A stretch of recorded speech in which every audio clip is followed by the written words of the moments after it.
and shame the devil. I love being black. You already know what it is: live, uncut, unedited.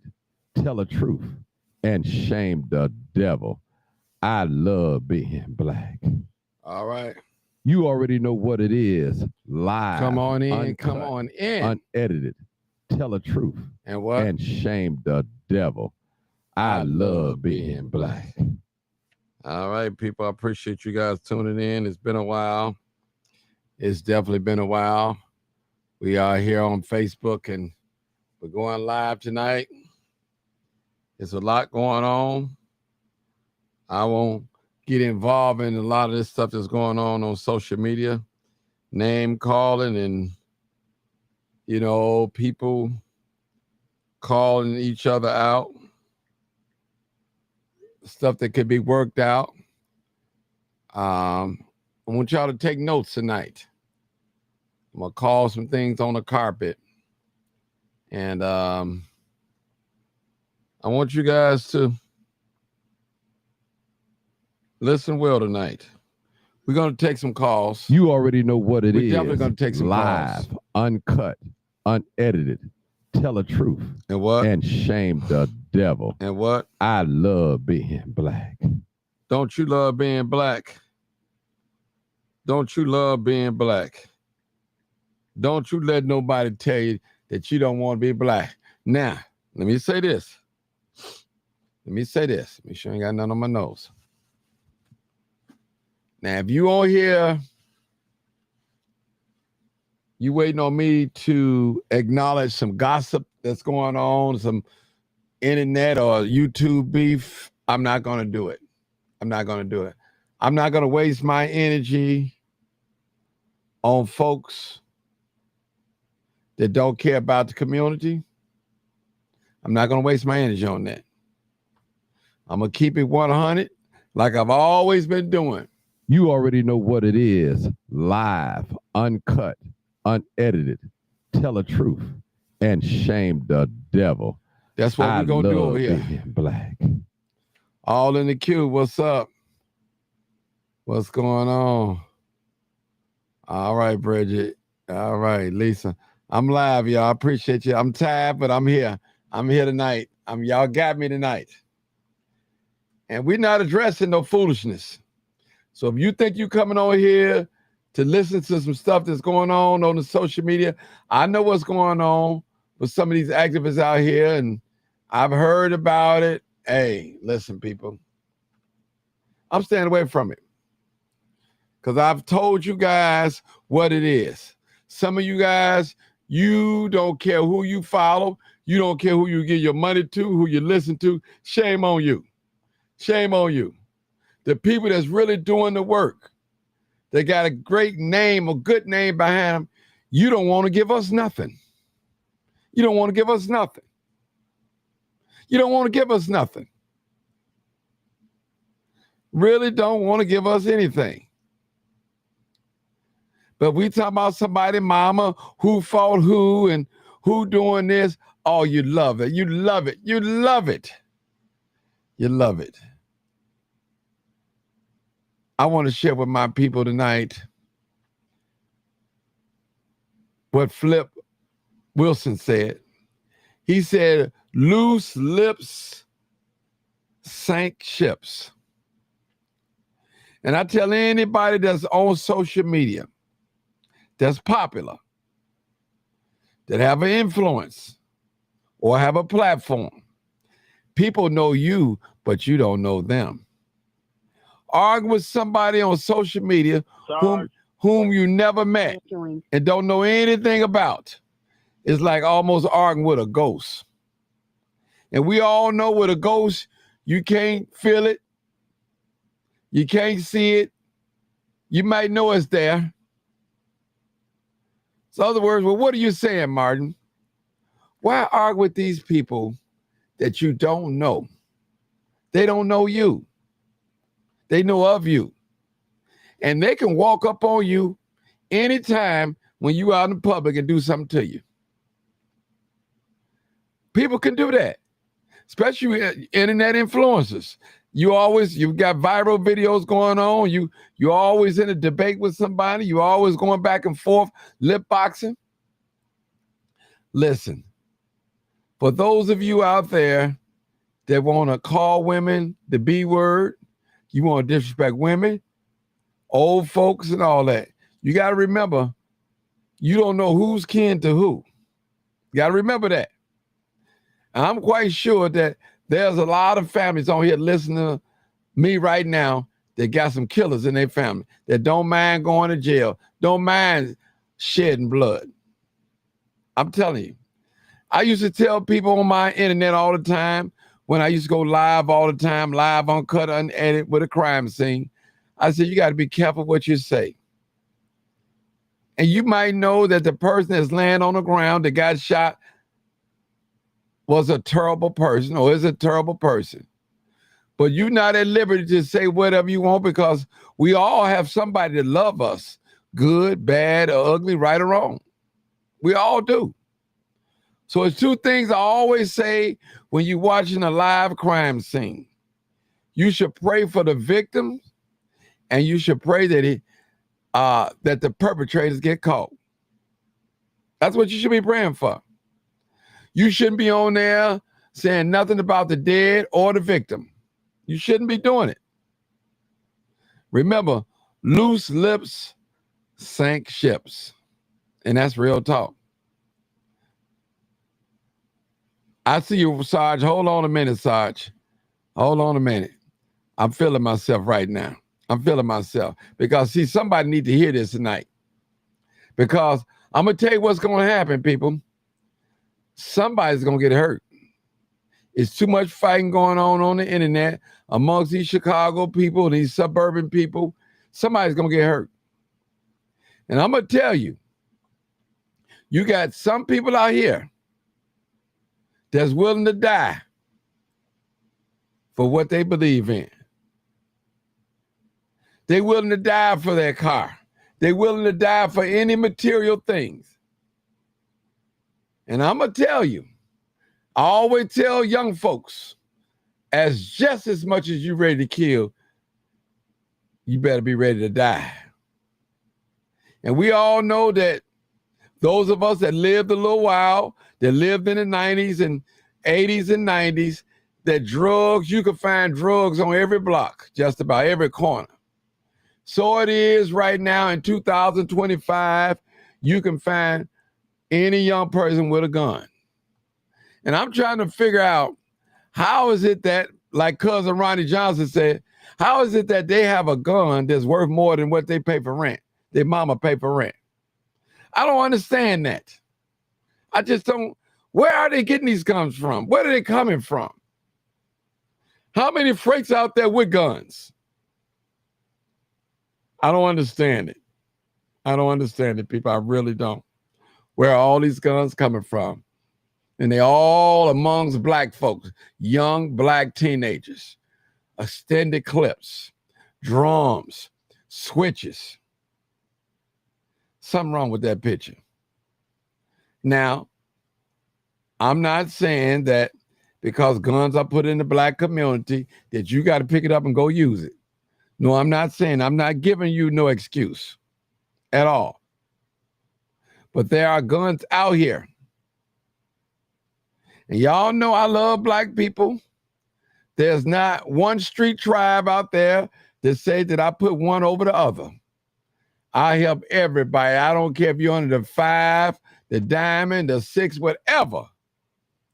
When I see bloodshed, that's my brother, that's my sister. That's what I see. That's what I see. Now listen, people. I've been saying for years, Martin Johnson, aka the crime chaser, I've been saying for years how people sitting in these cars in these high crime areas and they not paying attention. And somebody walk right up on them and shoot them. When are we going to learn? When are we going to learn, people? When are we going to learn sitting in these high crime areas? You could be sitting in a high crime area and no one's on the block, that don't mean they can walk up. That doesn't mean that they can ride up and shoot. I'm telling you. All right, we got a caller. I want to see what he got to say. I don't know if it's going to be related to the topic or not, but Mr. Sargent, Sarge, what's going on, buddy? Thank you for holding. What's going on, my What's man? going Like on? 100 grand. Yes, sir. Boy, somebody talked you live. What? Somebody talked you live. I'm telling you with everything I know, Martin. I was on the phone with somebody for about a good 3 hours. I kid you not. OJ was like, hold on, I'm finna make a 3-way call because you ain't gonna believe who I'm gonna call. He was trying to 3-way call you. Uh-huh. Them calls you started getting before your show came on? I see it, yeah. Uh-huh, yeah. We was on the phone together, chopping it up, big time, talking about a lot of stuff that we won't say on the show because we don't want to put other folk out there for their personals. But we know these people personally. You say. Yeah, and I was like, my phone went off. I had one phone off because he talked his battery dead. And then my second phone went bing. And I told him, I said, Martin just went live now, man. You better tune in to his show. I text him. I'm surprised he ain't called up yet either. Yeah. But to the topic of the show you're talking about, those guns, right? Right. Those guns are specifically placed in black areas in every city in the United States so that black people will doggone off themselves. But can I, Sarge, well, help me to understand. Help me to understand, man, please, to the best of your ability. What kind of people that will put some guns in a community that's already deprived of all these things, bad school and failing schools, crooked politicians, prostitution, gangs, poverty? What kind of person, what kind of heart person have to put some guns in the community and some drugs in the community such as these? And just these communities are already on life support. It's almost they putting a gun on a man that's on life support already and tell him, pull the trigger and get it over with. What type of people, what type of mindset? What type of mindset is that person? Somebody explain that to me. I'll explain it to you. Let's hear it. It's the doggone liberal white Democrats that never wanted blacks to get away in the first doggone place, Martin. I'm telling you. Now, I know people say, they tell me, you can't put it on a particular political party. Okay, well, if you look at it, why is all this stuff that's going on in areas that are Democrat run and black then? Come on now, let's get out of our feelings. You taking notes? Get out of our feelings. Get out of our feelings. Now, that's a party of people. They want nothing more than all of our women, welfare recipients, for the ones that can get with a man, and they want all of the men to be homosexual.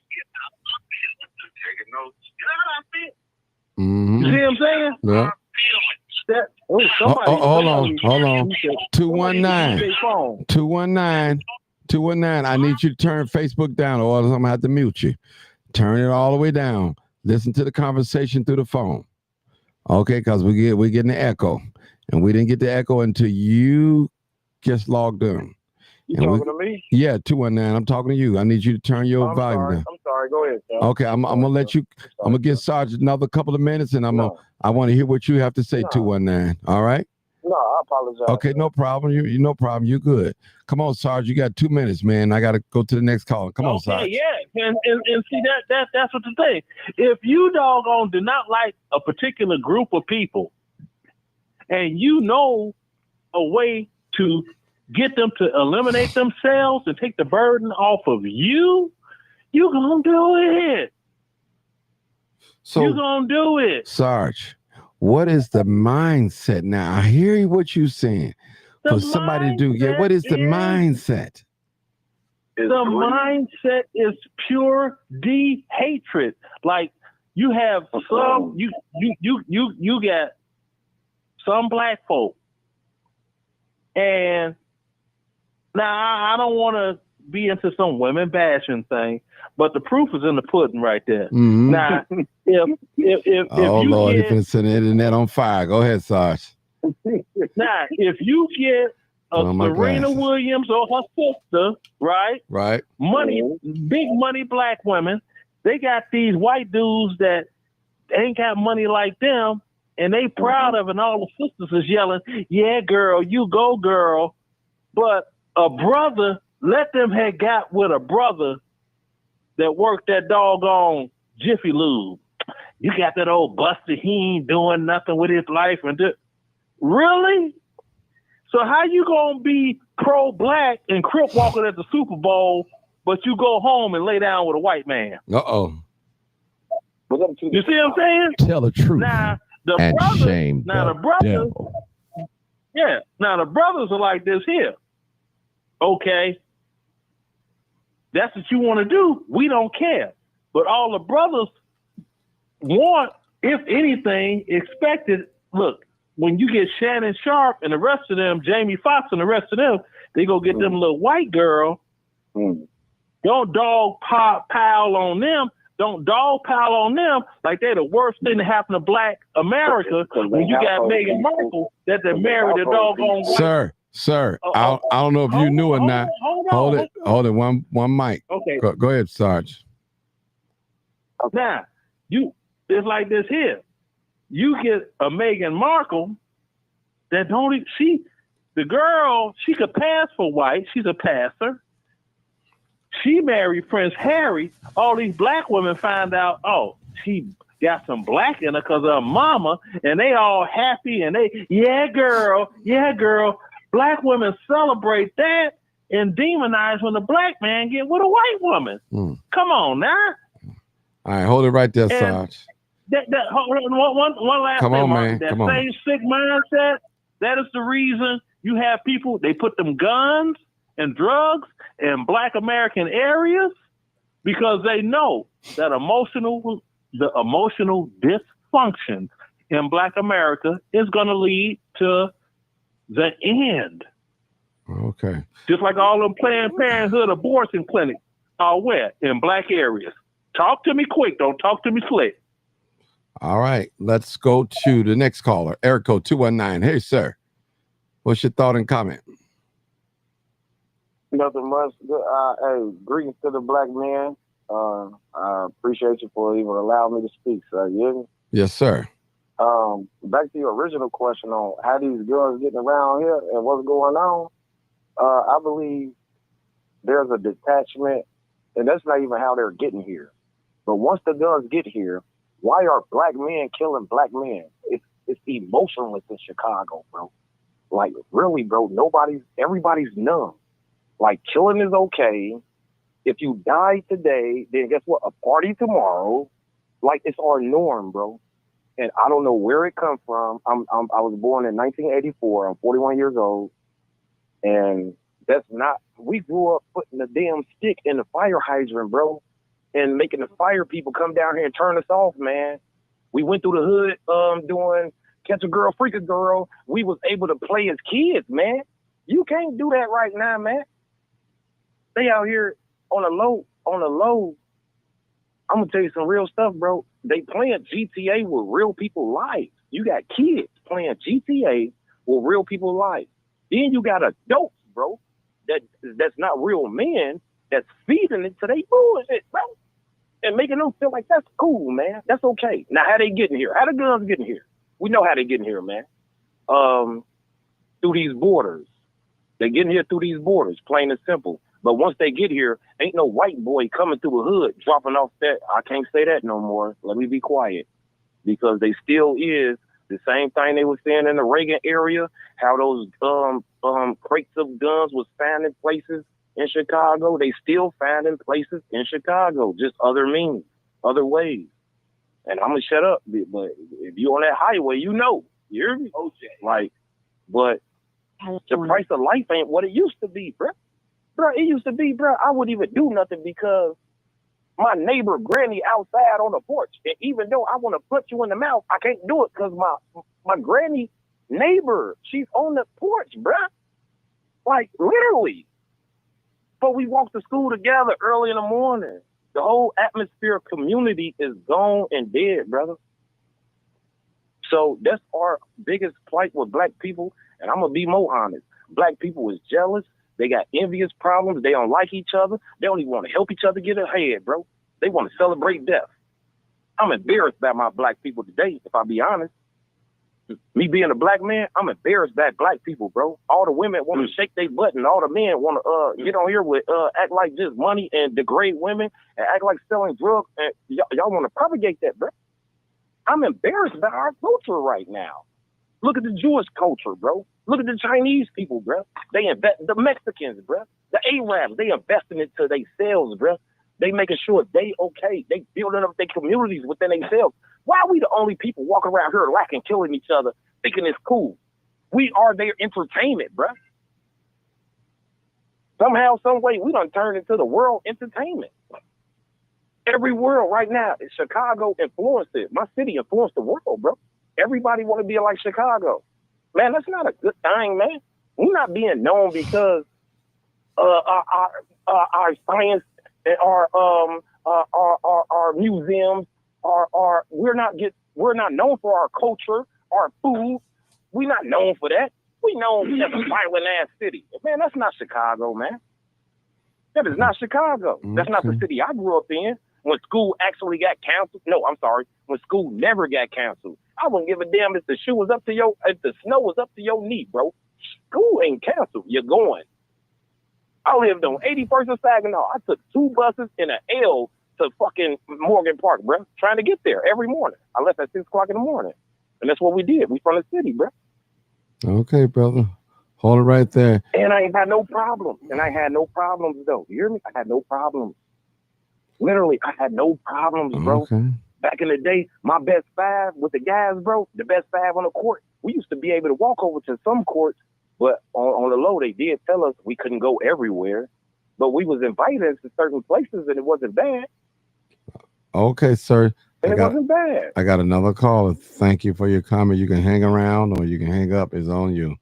All right, Eric code 281. Come on, caller. Hey, what's up, Martin? How you doing tonight? What's going on?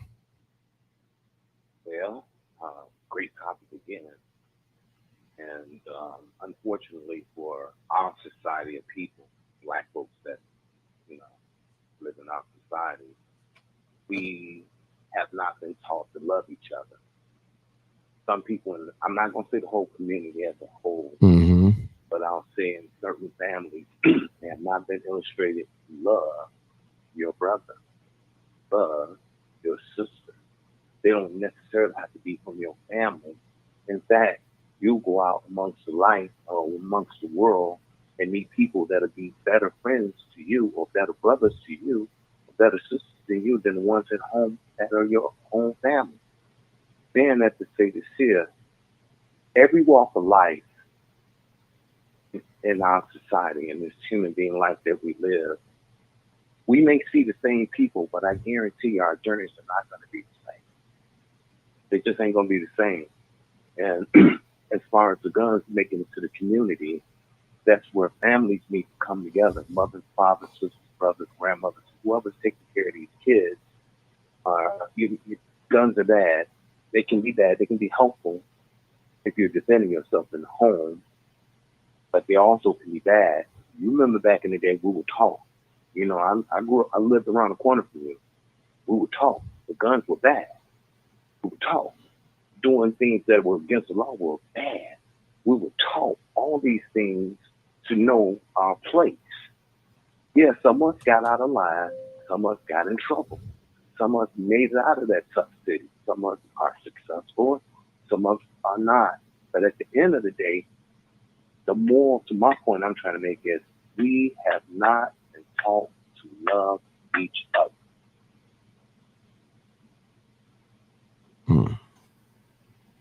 Wow. That's deep. And you think about this, Martin. You think about this here. It's been many times we would go as a group downtown just to watch the karate movies for 5 hours. Nobody bothered us. And if anyone was to accost us or tried to do something to us, we had a plan. We stuck together. Some of us didn't like each other. Some of us liked each other. Some of us got along. Some of us didn't get along. But at the end of the day, we went down there and we had fun. Then there were other groups of people that were down there not to have fun. They were down there to do things. Those are the ones who fell by the wayside by family-oriented, a mother, a grandmother, or a father, or some kind of figure in the family didn't teach these kids the right way. And then they had them. It's unfortunate that some people fall by the wayside. What if they lose their mother? What if they lose their father? What if they lose both of them? What if they don't have a grandmother? What if they're a ward of the state? You see, a lot of variables there. But the love needs to be taught. We need to teach you. I ain't saying go to bed with me. I don't care if you love me or not. It feels bad for me to say that from what we've seen in this society. We've been taught they hate each other. Why? I don't hate you, Martin. I don't hate the gentleman that just spoke eloquently. I don't hate Sarge for telling me I had him on the phone for 3 hours. You know he's lying. They always lie on me. I was on the phone with him for about an hour. But anyway, long story short, saying that we have not been taught to love each other, man. And society don't care. It seems to me like there's a global thing going on where all black folks, not 100%, but a mass amount of them are viewed as bad people. Now, if America is leading the charge and saying that these are bad people, other countries are going to feel the same way. Everybody learn from us. We have to, I said it maybe the last show you had, whoever the brilliant minds who came together and put that Millionaire March thing together, they need to do some whole United States thing again to bring people back together. And I mean, we ain't trying to fight no revolution. We will be outnumbered. We don't have the weaponry. We don't have the military. We don't have no strategic plan. They own all the food. They own all the money. They own everything. And what we need to do is start loving each other. We got to love I'm sorry, let me step back. Let me step back a little bit. We have to love ourselves first before we can love somebody else. And that needs to be taught at home. I tell my children all the time, if you can go stand in the mirror and look at yourself for 20 minutes and like what you see, you're doing something good. So I'm going to stop right there. I heard you got somebody else coming in. I don't want to take up the... okay, I appreciate you. Okay, appreciate you. I'm going to go on mute, by the way, so it won't be no stuff in the background. Thank you, Mark. Okay, 219, real quick. Come on, Osama. 219, real quick. Hey, real quick. Okay, because I got a new call. Go ahead. I do believe that the brother said standing on love is what it is. And the woman, Ms. Barber, said we can't be naive to the government plan on what they doing. It's the same time. My grandmama said ain't nothing new under the sun. Me being 41, I understand exactly what she meant. I'm going through the same thing they went through in a different phase. And with the technology going, it's only getting worse. And I'm quiet, Mark. Go ahead. Okay, thank you. We got a new caller, area code 973. Hey, caller, what's your comment or thought? Caller? Oh, they calling back. They calling back. Oh, Go ahead. yeah. Hey, Martin. Real quick. Go ahead. Yeah, we wasn't on the phone for 3 hours, but we was on the phone for quite a bit. But we shared so much history. It was really a great time. We had so much fun. He was like, I didn't know I still had your phone number. I'm like, my phone number ain't changed in 25 years. Wow. Just the camaraderie and love through brothers. Oh, bro. How much fun did we just have playing music on the phone and all that? I mean, to see the thing is that we got so much you guys behind ourselves. You guys, you got to hold it. We got a call. We got a show now. I know it's celebration. I know. 973. I'm just clarifying on that so you don't think it's no drama. I know. I pay no attention to that. Yeah, Air code 973. He recalls some of my silliness from a decade ago. Hold it, Sarge. Come on, 973. Come on, call. Hey, Mr. Johnson. Mr. Yes, Johnson, sir. I grew up in Roseland. Okay. And I think, and I just want to know your opinion. I grew up in the 70s and 80s, and crime was still rough in Roseland and Morgan Park. Do you think the people who raised us from Mississippi kind of didn't raise us right? Because Mississippi has the same kind of crime rate. Jackson, Mississippi has a high homicide rate just like Chicago. I just think the people that came to our ancestors who came from Mississippi to Chicago, and I know your family had to come from there because you say tell the truth and shame the devil. That's something I grew up with. But I believe that they believed in working hard, but they never had time for the kids. You know what I'm saying? It was always they worked. They worked and took us to church, but there was never any really kind of discipline in between. So I just want to know your take on it, and I'll hang up and let's see what you say on it. Okay, bye. You know what? Okay. Let me just say this. The brother got a good point. He definitely have a good point because a lot of our parents dropped the ball.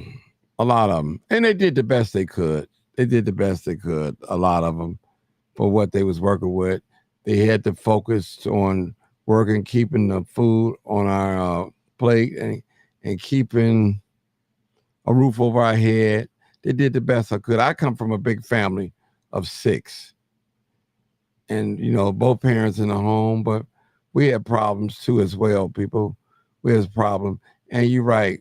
One thing I've noticed, we taking notes now. Take notes. Every Black community, urban Black community, we have the same problem. Standing in front of liquor stores, gangs, prostitution, drug sales, shooting, drive-by shootings, armed robbery. We have the same identical, failing schools, trash everywhere, all on the ground, all that. And the brother said a lot of Black people can't stand each other when they can't even stand themselves when they look in the mirror. They hate the fact that they're Black, brother. They're not in love with their kinky hair.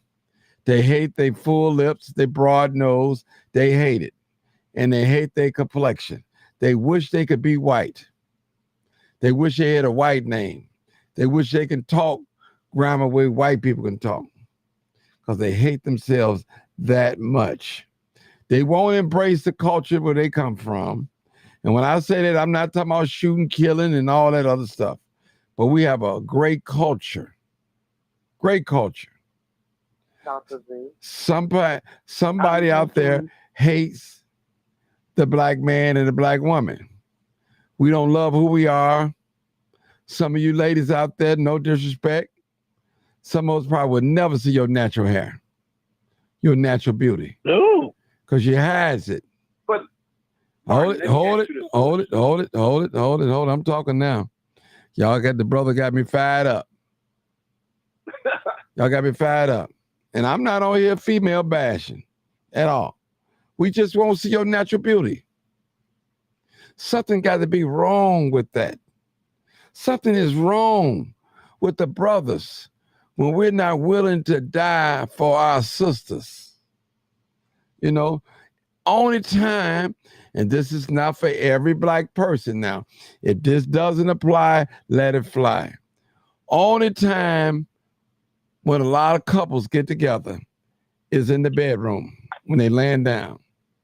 And when they get done laying down, they can't stand each other's guts. They're going at each other.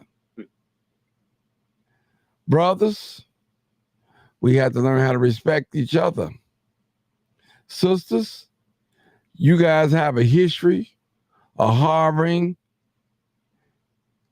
gangsters and gays. You have a history. Ooh. I got to tell the truth, shame the devil. I got to tell it. Well, tell them how you really feel. You know, so define what that means. What's define it? Yeah. Well, what I'm saying is, I'm trying not to be so critical. Is they pushing that agenda, that homosexual agenda and the lesbian agenda, the women. They coddling that thing. That's okay. So I'm saying but strong people, strong people have a choice, though. Sir, people have choices. Sir, listen. So back to moral Martin, let's break it up our household. Right. Let's break it up our houses. Listen, brother. Homes. Go ahead, Listen. brother. The problem we have are self-inflicted gunshot wounds, if I may use that term. That's what it is. Yep. See there? Yep. Self-inflicted. Self-inflicted. Your own worst enemy. I'm mad at Sarge because Sarge got a Mercedes-Benz in his garage. I'm mad at Sarge because he got a $400,000 house. I'm mad at Sarge because Sarge decided to leave the streets alone and put everything down and go to the military and make something better out of himself. I'm mad at Sarge. See? People, hold it, y'all. Hold it, people. Hold it. Let them cook. I'm not going to put y'all on mute. I'm talking now. All right. Listen, we're mad. That jealousy is something else, people. We're mad. We're mad. We're mad. And we shouldn't be. We can't. We tolerate each other, but we don't celebrate each other. We should celebrate one another. And let me say this, for all of you that are successful, and we do have a lot of blacks that are successful, individual success stories. Yes, but let me say this, don't forget where you come from. Don't forget where you come from. Trust me. It might be him today, and it might be you tomorrow. There's a lot of folks out here. See, and hold it, Sarge. Hold it. I'm holding. We know that the average millionaire that's a ball player, they broke after they get out the league, retire. They get broke. They go broke. No money management, no money skills at all. Just a bullshit talent. That's it, that they get paid for. And they forget that they're black. Every time they visit communities, it's always the white affluent communities. All of a sudden, we so afraid of 63rd and Cottage Grove, 61st and Halsted, where we was born and raised. We afraid of it. We afraid. Oh, I'm around there because they're going to do something to me, blah, blah, blah, blah, blah. Now listen, whatever happened to reach one, teach one? What happened to that? Whatever happened to giving a word of encouragement? Whatever happened to take some child from a impoverished community and you mentor them? Or you even if it's just on the phone, y'all text back and forth, give us some encouraging words. All these black people are not bad. All they want is a conversation and respect and in love. The brother said it. There's love. It's love. If I can't love myself, I can't love you, Sarge. I can't love you, Art. I can't love you, 219, if I don't love myself. We got a lot of people out here right now do not like themselves, people. They can't stand their complexion. They can't stand their hair, the texture of their hair. They can't stand where they live at. They can't stand the people that look like them. There you go. That's really sad, people. And when you hear about another black person just bought a house, now something rises up in your spirit. You don't like it. When you hear about another black person bought a brand new car, the first thing you say out of your mouth, Now let's see how long they're gonna have He it. must be scamming. There Yeah. must be PPP money. But See, people? hey, Martin. All right, we got Dr. D on the phone. We gotta let her talk, brother. Hold it. Okay. Now, Martin. Another thing you got going on is this. I'm a mute. You got a lot of people, a lot of folk renting a lifestyle, pretending that that's the lifestyle that they own in, and rubbing it in other folks' face. I see it on social media all the time. Yeah. All right, Dr. Davis. All the time. It's like, Would you repeat that? Repeat it.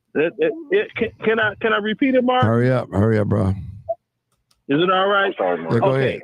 They are renting a lifestyle that they can't afford to live for real, and they rubbing it in other folks' face that's doing the same thing they're doing.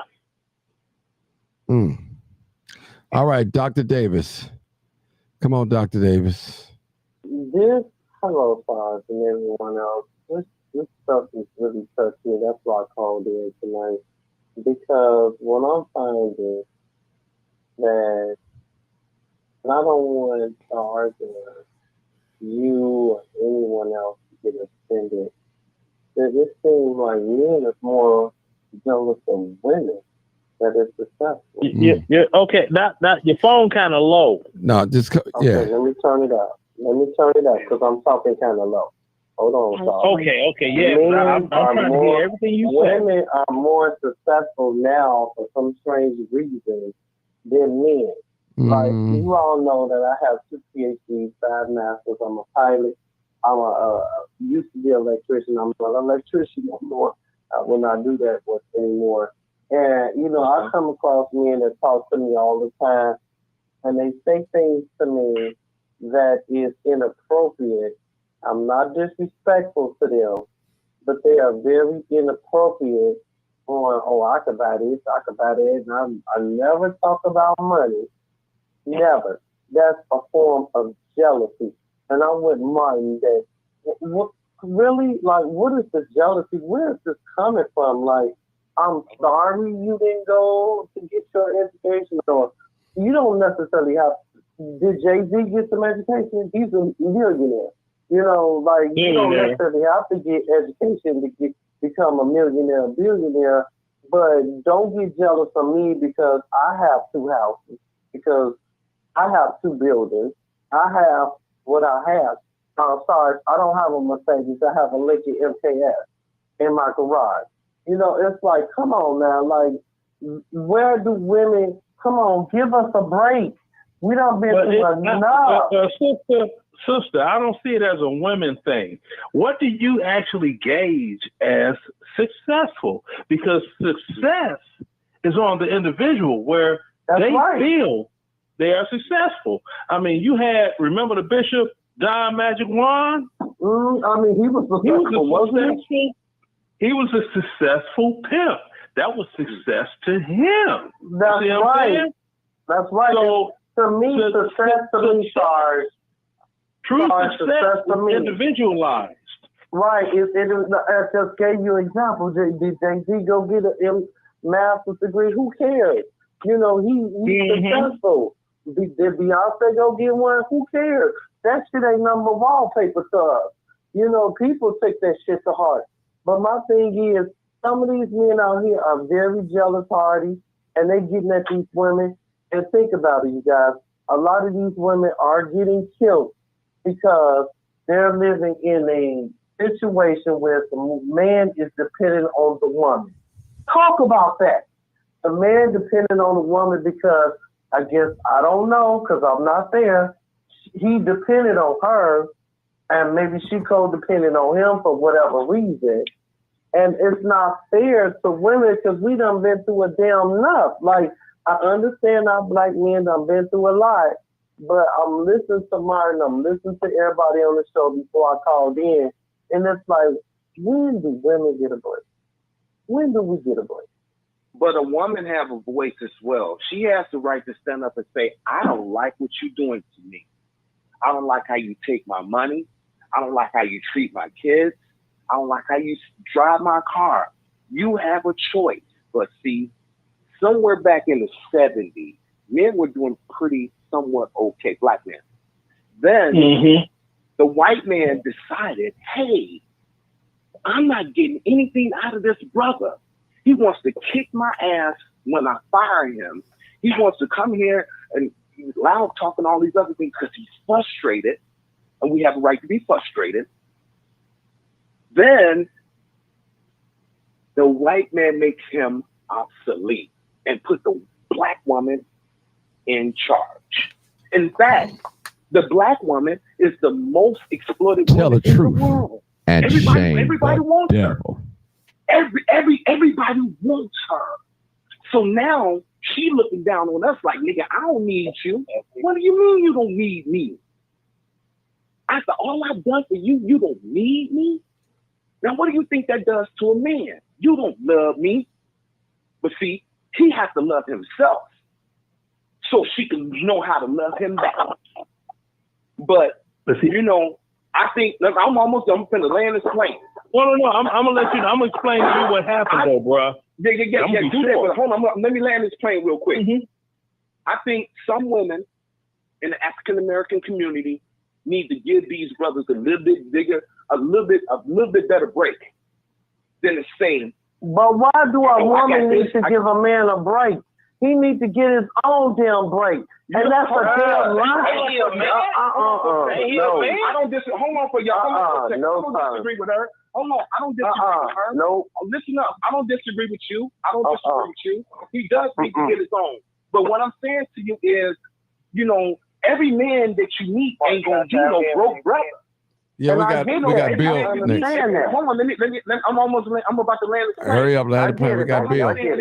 All I'm saying is you have to have mutual respect for the person you're looking at. I land the plane. Okay, Bill. And they have don't think that women, you guys. Don't think that women. Do you think I have it easy being a damn doctor and a black woman? They give me pure D hell. I go through hell every fucking day. Every day. Who has it easy? Who don't go through hell? Yeah, come on now. Don't think that we try to put this off on black men. I get hell every day. What I'm saying is, you're a very educated woman. You're a very educated woman. We respect you for that. And I congratulate you on all your fuck that education. Well, I hear you, but I hear you. But most educated women don't see the things you say. You see what I'm saying? Man, and then I'm being real. I hear you being real. I hear you being real. But since you're being real, let me be a little bit more real. Okay, most men don't want to hear a woman that have cunny talk like that. I get that, but you don't understand. I get that, but we go through pure hell with some of these white folks. I'm telling you, we go through pure hell. And it's not always about the black man. Don't think that we got it sweet, because we don't. We don't. Trust Everybody goes through hell. Okay, black people. Hold it, y'all. Hold it. I'm gonna let Bill been waiting on for a few minutes, but 219 real quick. Bill, I forgot. I'm sorry. 219 real quick. Damn, bro. Then I'm gonna let Bill come on. Come on, 219. You got to make it fast. I'm so sorry, Bill. Hey, look, Martin said real quick, so I will say this. I believe that God's a woman and she's a black woman, so I'll shut up. Okay, come on, Bill. Come on, Bill. Hey, everybody. First of all, a lot of the stuff that's been discussed of what we go through as a whole is by design. You got to look at history. You got to look at history, and Martin's question was about the guns being in our neighborhood. Not only the guns, the drugs, all of this has been by design. Amen. To make us be jealous and envy of each other. It has worked for them for centuries. And we are just waking up from being asleep for 60, 65 years. 100. And we know, and it hurts me to my heart when the evidence is that people are talking about what's going on, and I don't agree with neither of the major parties. I believe they in cahoots, but I will say where I come from in these red cities, the Democrats have played in black people's face, and you see it. You see it all over across America. That's where the guns and the drugs were put. So of course they played a part in everything. And they said when they Lyndon Baines Johnson signed that civil rights bill, we gonna have these niggas voting for us for the next 200 years. But you know, that had nothing to do with that. They don't own NRA. Oh, let the brother cook now. Let the brother cook. I'm sorry. Let him go. No, he cooking. Let him cook. Now, we look at ourselves. We're doing right now in the last 20, 30 years what white people was doing in the 1800s in the Wild West. Yeah. We're doing the same thing. And they knew then when they worked on their people. But now, it seems to me, now this is part of my personal opinion, that they were so mad when they had to sign that civil rights bill. And when they had to free the slaves, they were so angry that they couldn't get that free labor, that they had to do any and everything to supplement it. And making concessions for immigrants that came behind us, from the Polish, the Italians, Irish. Right now, right at that point in even when the Industrial Revolution happened, they gave those jobs, those union jobs, to the recent migrants that came to America. Go deeper. Good brother, go deeper. Who got the contract to hire the illegal immigrants? Who got the contract? Go deeper. Bill, who built America? We built. Who got the contract? We established. Black people established the first economy, which was cotton and liquor, which came from corn. We the ones who established that. Bill. It made the market. Now, how much of that we own? How much of that do we own? We don't own. We don't own anything. And it's all by design. That's right. In the 30s and 40s, our grandfathers had pretty good jobs. They let them work in the factory because they didn't have a choice. They didn't have if I keep you financially illiterate, and can't read, you won't know what's in front of you anyway. But keep going, good brother. Cook. Look now. Bill, where was Black Wall Street, Bill? Where was Black Wall Street? No, hold, let the brother cook. Hold on. Now, when our grandfathers came from World War II or whatever, they had some good paying jobs, but they didn't have a choice. And they didn't make a lot of money. And they made some decent money. They were able to buy houses and everything without getting GI bills and stuff. They were progressive, and they hated it. Mark. And now side note, Mark. He said, why America failing? Because we think we got a choice now. He said our grandfathers woke up every day and they knew they didn't have a choice. These black people around here think we got a choice. Internet that messed up their reality. Keep cooking, bro. Keep cooking. I'm gonna shut up. But hold on, y'all. Hold on for a second. I've been real quiet. I want to say this here, and I like what you just said, young man. I really do. I respect that. But now that they got rid of most of the immigrants, who gonna pick that stuff? Are you gonna go out there? No, they ain't got rid of most of the immigrants. Whatever the number is, it's a lot larger than it was. A lot over here in my area. Look, brother, you are falling victim to what they want you to believe. That fruit, vegetables, and all that. No, you don't want to pick it. I don't want to pick it. ain't gonna pick it. But they got right, so why you ain't gonna grow it though? Come on, so black man, why you ain't gonna grow it then? Black man, why if you ain't gonna pick it, why you ain't gonna grow it then, bro? Why you ain't gonna get your basket in your backyard, bro, and grow it, bro? Y'all cook, man. Hold on. I don't want to do it. I'm speaking for myself, and I'm speaking in reality. I'm speaking in reality. The man said who gonna pick it. I didn't say who gonna own it. I'm gonna pick my own backyard. Just to let you know, we supposed to own. Yeah, that's what I'm aspiring to be as a black man. As a black man, I'm aspiring to pick my own fruit in my own backyard, brother. Well, we grow. I want to have me a vegetable yard. We grow our own fruits and vegetables in our backyard. We talking about owning 100 acres of apples or whatever.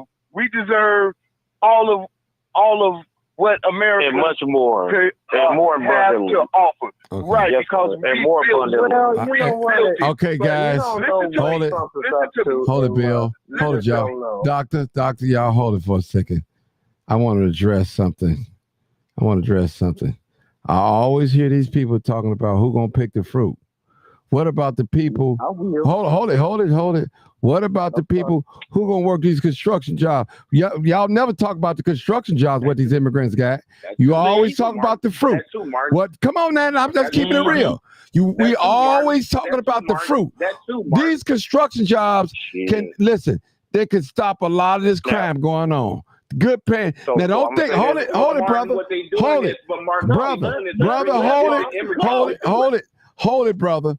Nope. I'm just as concerned about the fruit as I am the construction job that these immigrants got. Yes, sir. So don't get on here talking about no fruit. What about these construction and I got jobs? An answer for you. Hold it, brother. I'm about to put y'all on mute, man. We're trying to do this in order now.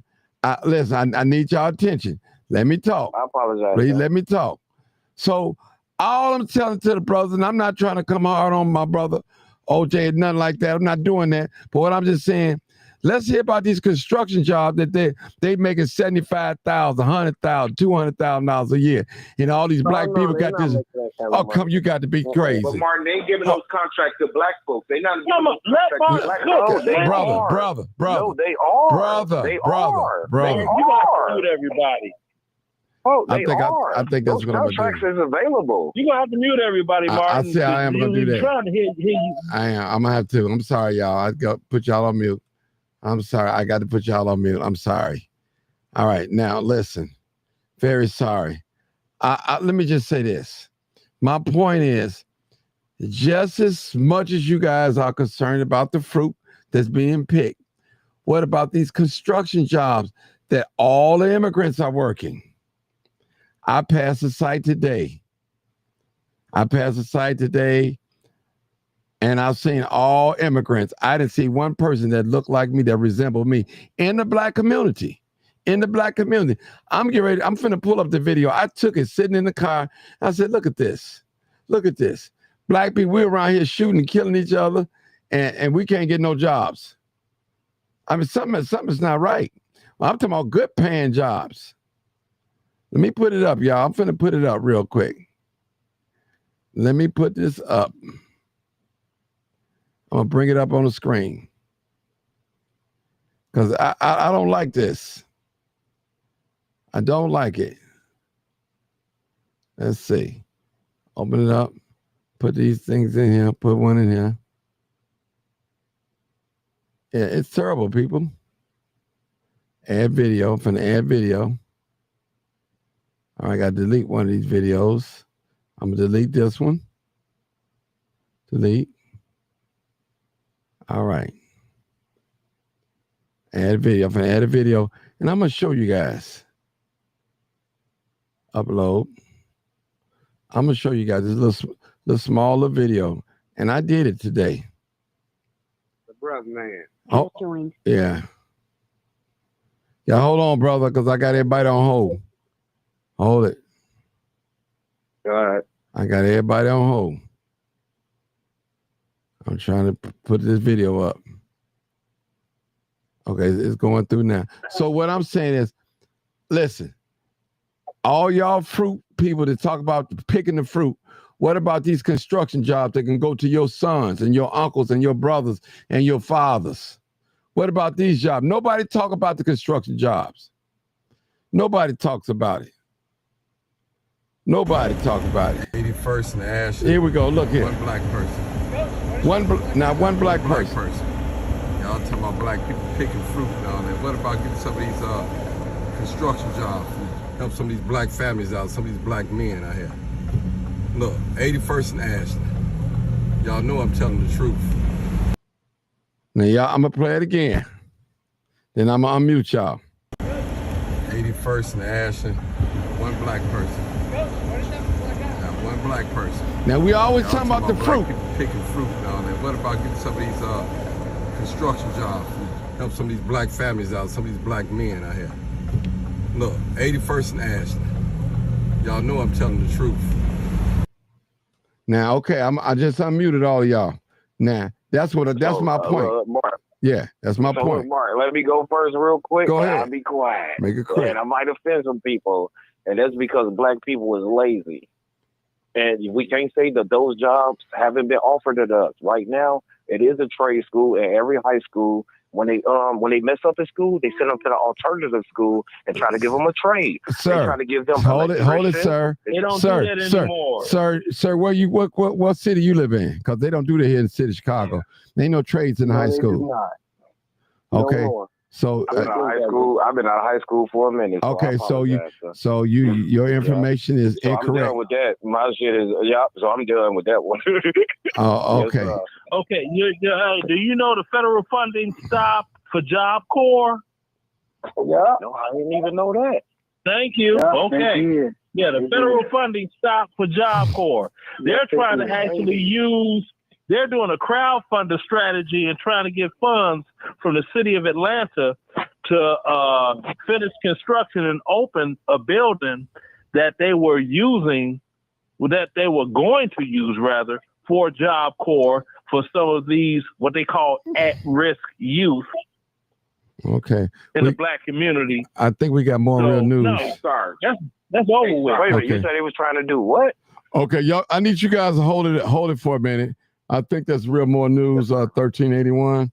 I think that's him. Yeah. Yeah, go ahead, caller. Go ahead. Yeah, that's more real news. Okay, well. Okay, I want to answer the question when I get on.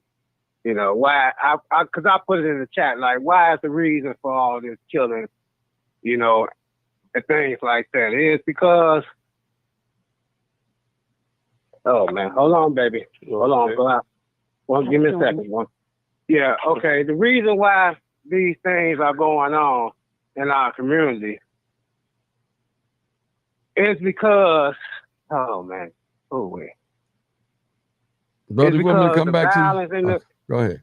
No, I'm gonna get it out. The violence in the community, killing each other, and you know, hatred towards each other, and things like that.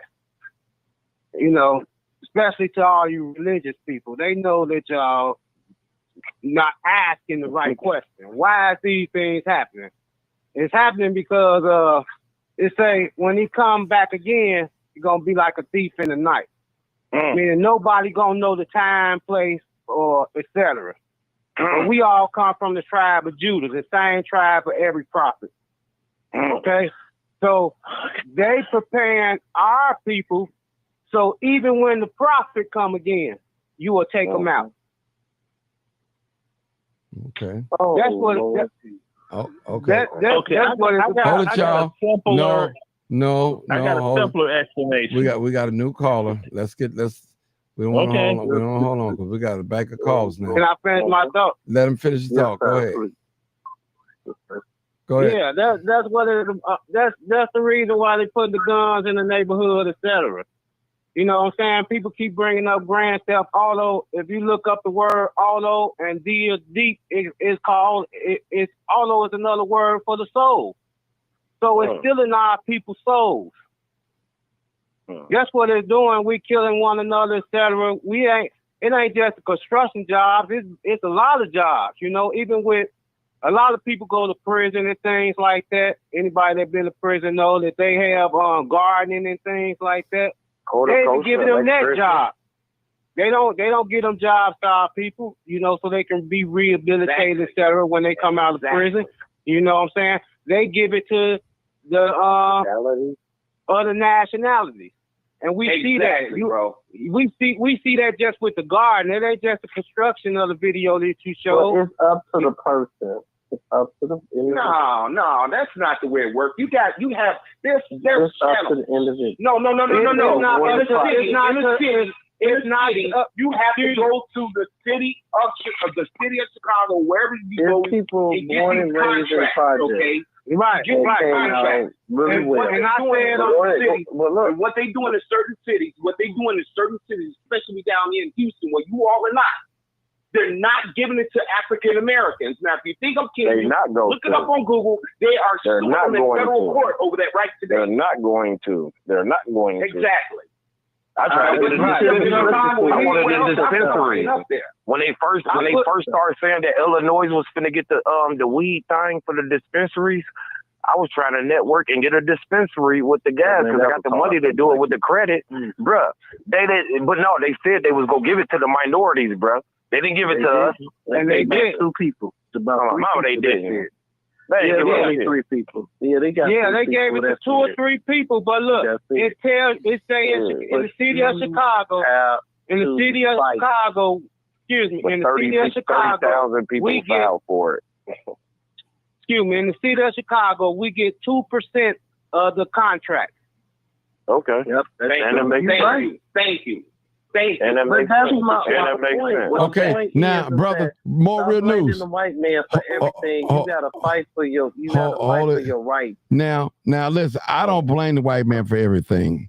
And now he have to take some blame. Now he do have to take some blame because he's the one responsible with the guns and the drugs in the community, turning the black woman against the black man. Yes, he is. Why would I give you a contract? Yeah. So why would I give you a contract? Right. Why would I give you a contract though? I feel this, Martin. Bro, would y'all answer that? Both black men who on the line. Come on now. I apologize. Both black men on the line. Both we talking about contracts and doing business. But with the way black people right now in Chicago displaying themselves and the way they doing, brother, you don't live here, man. Brother, you don't live here, brother. Brother, listen, let me just say this. Brother. First of all, you cannot speak for all black people. You have not met me personally. You can't speak for all black people, brother. White people, no. You can't. No. I'm not going to allow you to get on here, brother. I'm not going to allow you to get on here and say what black people are not going to do or what they're not doing. The ones you be around probably not doing anything. Exactly. But everybody that I'm around doing things and going places and got things going on. Amen. So we got some. Hold on, brother. 2%. Regardless. No, Martin is not talking about 2%. No, thank you. Thank you. Look, Martin knows I'm the number man. Do you know there's only 30% of Black America, 30% of Black America that is not upper middle class earners? Only 30%. But let's specifically speak about Chicago because we talk about Chicago, right? No. Why we got to specifically talk about Chicago when you got a whole United States? Hold on. Let me cook for a minute. You got a lot of middle class earners in the city of Chicago, people that used to work for doggone streets and sanitation, city jobs, state jobs, all these other jobs, union jobs, IBEW, electricians, all this good stuff, Ameritech, Comcast, cable, all that's union scale jobs. Everything is union in Chicago. Office, so hold on, let me cook. Let me cook. Let me cook. So if you did not acquire a decent paying occupation, now if you picked up a felony along the way, you got some extra work you need to do. No, I'm not saying to stop, please. You got a little extra. Martin, I can't even get my point across. I'm about to mute him. Hey, because you always talk about 2%. Martin, you ever notice? But see, when plain ordinary sense that can be documented with the statistical facts is being stated. Everybody want to argue against it. So again, I keep asking you. No, I keep asking you again. No. Stop. No. That's why I asked you. Let's talk about Chicago, brother. You should be waiting until I'm done. Take notes. Then rebuttal and ask the question. Take notes. So I apologize. No, and I apologize, sir. Don't the apology accepted, but wait until somebody's through. Then okay, I apologize, sir. Ask them now. Like I said, 70% of Black America nationally are middle, upper middle, and above class earners. Okay, it's only 30% of the population that's the bottom. Sarge, I want to say one thing. Sarge, can I say one thing real quick? I know I'm the host. Now, how could listen to this, y'all, Bill? Listen to this, y'all. How could a lazy people have so many trillions of dollars of spending power if we was that lazy? How? Somebody help me out. Somebody help me out. Somebody help me out. Because they delusional. Because again, guess what? No, because they financially illiterate. You're dealing with a hold on. Oh, my mama. Go ahead, Sarge. Now, you can go to any hood, anywhere in any city, New York, Chicago, Atlanta, New Orleans, Jackson, Mississippi, wherever. You go to a public school in the hood, them kids is wearing Jordans, they got iPhones. Make it make sense to me.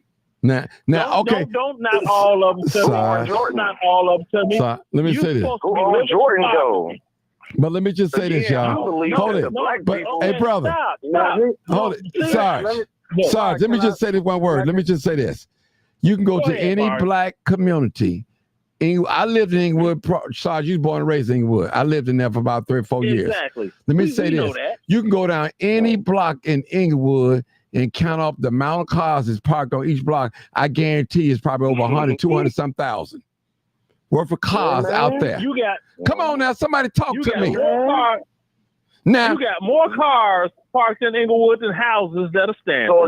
So Martin, and then I'm gonna be quiet. I said up again. I believe Black people is financially illiterate, bro. We don't put our money. We don't invest in each other. Brother, you went from 1%. No. Bro, we're not spending our money with the Black person. We ain't spending our money with the Black person. Brother. How could you? Yeah, and when we don't own nothing. How could you spend your money with a Black person when they got immigrants coming over and they giving them immigrants aren't coming over no more. Oh, yeah, they still coming. It's sanctuary city. They getting concessions. They getting concessions that put them ahead of the most hated person that walk the face of this earth. Now, it's all the bottom line to all of this. What we talking about is about choices. When you have been your choices, and I'm speaking from experience. I'm a convicted felon, and like Sarge said, you have to work a little harder to your goal to be successful. I think I got a pretty decent life, but I'm not blind to the fact that there are laws, situations, the financial illiteracy. Yes, we're financially illiterate. When you have had laws and situations placed in your life against you to hold you back. And all you know is survival mode and to keep going forward. But when you got 10 things around your environment that's negative and only 2 that's positive, it's the grace of God that Marcus or Sarge took the road that they took. When there are two that came from Inglewood, but count the amount, just the people that didn't make it out, that didn't take that choice. They didn't take their choice, but they didn't have. They didn't even realize they had a different option.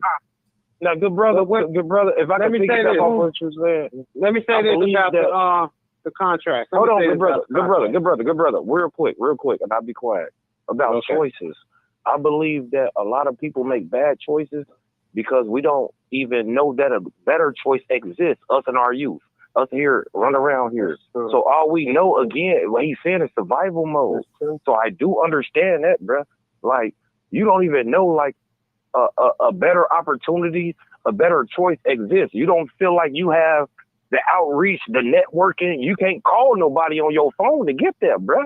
You got so much stuff going on in your own home. I'm gonna address you, bro. I'm gonna address you. Can I say this, guy? Hold on. I'm gonna be real quick. Hold on. Everybody go be real quick. Go ahead. OJ. I jumped in first. Go ahead, OJ. But before OJ, go ahead. You do that. I just waited on the brother. I want to be quick. I just waited on the young brother. Go ahead. Before you finish, I'm only speaking from today's youth mind state. So go ahead. I'm only speaking from today's mind, bro, not mine. I want to speak to the brothers from off Cicero, and I'm saying this to you. I'm not saying that you are or you doing it, but don't you feel kind of bad? Don't you feel kind of bad when you go out and wrong somebody because you got to eat? I'm embarrassed. I'm not saying I'm embarrassed. If I did it, I'd be embarrassed. I'm embarrassed, bro. But it sounds like you're saying, I'm just saying, maybe I'm reading you wrong, but it sounds like you're giving. I'm just saying, these are the choices. This is what they doing, though, bro. Bro, you could say they have choices. If you got a choice, if you're going to fuck a woman with a condom or not, you have a choice. You have a choice. My choices, and again, that's why I said I'm not speaking from mine. I'm speaking from today's youth. They feel as though they don't ain't got no job, bro. Ain't nobody putting money in their pocket. All they know is they homie, my brother. They listening to Lil Durk. They getting saturated in they man. They popping pills. They on drugs, bro. Like, it's everybody numb around here, bro. They are numb. Okay. All right. Now, hold it, Cal. We're 206. Everybody talk. Go ahead, more real news. Then we got to go 206 because 206 been holding on the longest. Go ahead, more real news. Then 206. Okay, go ahead. The opportunity got to be there for the people. See, when you go down to City Hall and go up on the 5th floor, I believe, and you go to the procurement office. The procurement, it's in law that we only get 2% of the contract. It's in writing. So 2% of the contract, 2% of the contract is not just the contract. What contract? But that's not just the contract, but that's also for the goods and the services. These people come over here and get more access to the goods. But what you're speaking about right now, they're not teaching it in school. No, bro, they're not teaching it at Morgan Park High School, bro. Hold on, let me finish, man. But what you talking about? They ain't teaching that to the kids at Morgan Park High School. They ain't teaching that. Young brother, I even let you go before me. Just get, come on now. No, I apologize. You talking about a contract? What contract? Let him talk. Yeah, I apologize, bro. Please. Contracts, let me explain that for you for the benefit of the doubt. Contracts meaning, like someone mentioned, that we got electricians, etc., things like that, which we do. We got people with construction companies, etc. Those contracts not given to our people unless you buddy with whoever down there in that mayor's office. You're not getting the contract. So even if you got a construction company and things like that, we're not getting those contracts. You're not getting the discount on the goods and the service because you ain't got enough percentage to bid on them goods and services. So that's why they get all the goods and services. That's why they get all the contracts, etc., because they can outbid us because they got more manpower, and also they got more loans. They getting the loans off of it, etc. So they getting all the assistance in the world. So that's why our people, them same young people you talking about, that's why they not giving the opportunity. That's why they finding other outlets of life. which may be the wrong outlet, which it is, but at the same time, what is their other resort then? That's the hand they've been given. Get up and get a job. So what is their other resort? On top of That's that, a resort. you're talking about contracts being granted to hire these youth. Okay, Yes, sir. it's two Yes, different. sir. It's two different things. That's two different It's two times different on my things. mama. Only a person that has an electrical company. I'll just say electrical company to make it short. They could go and bid to get a contract to wire up a whole new building. That's just that person. That has nothing to do with all of the doggone youth. Now, has nothing to do with that. When it comes to the youth, all right, everybody says we don't have opportunities. Okay, I heard that being said for doggone 5-6 decades of my life. Not 6 decades. That's a damn. But it's like this here. It's like this here. Okay. Get off your ass at work. I don't have any opportunities to do whatever. Okay, you know what? Take your butt over to 86 in Cottage Grove by the Walgreens. And they got something over there called the Armed Recruiting Station. And you could pick a branch you want to go into: Air Force, Marines, Army, Navy, something, and you go in for 3 years. Just 3 years. Now watch this, bro. This is the only thing I'm trying to say, and I'll be quiet. I don't believe it. Look, bro, no. Because everything you saying right now. Let me talk. You cut me off.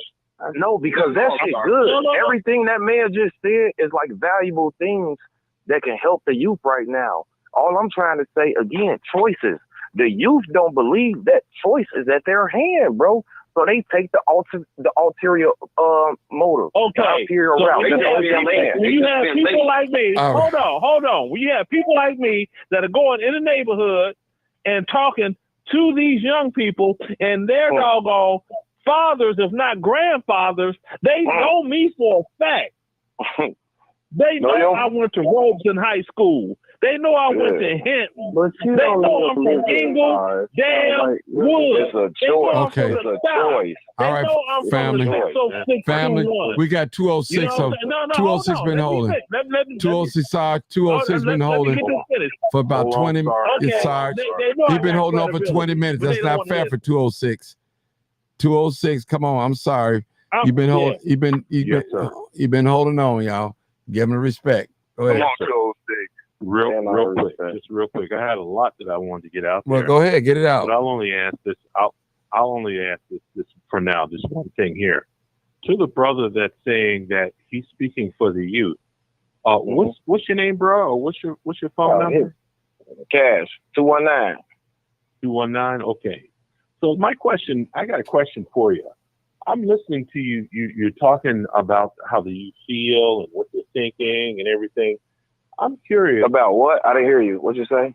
You're talking. You're telling us how the youth are feeling and what they're thinking and everything. Yes, and sir. You're talking about. I'm telling you the pulse of the streets right now. And yes, listen. My question to you is, what research, if any, or what methodology did you use to be able to speak for a whole generation of youth? Oh, because I'm one of them. I'm 41 years old. I'm born and raised in Chicago. And guess what? I'm actually the one. I am the bridge. Because guess what? The young dudes. So you're talking about the youth. You asked me a question. Can I finish? Yes, sir. Only in Chicago. Only in Chicago. You hear me? Only in Chicago. How many youth are in Chicago under 18? How many of them? Oh, I don't know that. Ask Sarge. Sarge do numbers. No, I'm not asking Sarge. I'm asking. No, he's asking I don't know, bro. Talking on behalf of the youth. So bro, don't do that. Don't do that. Don't do that. Listen to me. Listen to me. Youth are in the city of Chicago under 18 that you talk to. Okay. Can I tell you this? I go through every block. Answer the question is what I want. Can you answer that question? I'm asking. Are you gonna allow me to? Are you gonna allow me? Are you gonna allow me? If you answer the question. What the fuck? Are you gonna allow me?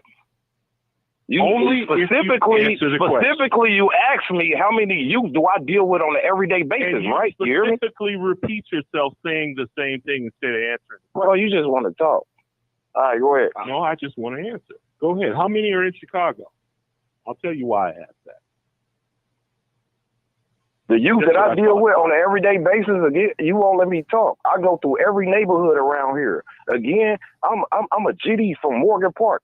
And guess what? I'm good. I don't represent that. I'm 41 years old. I got respect behind my name.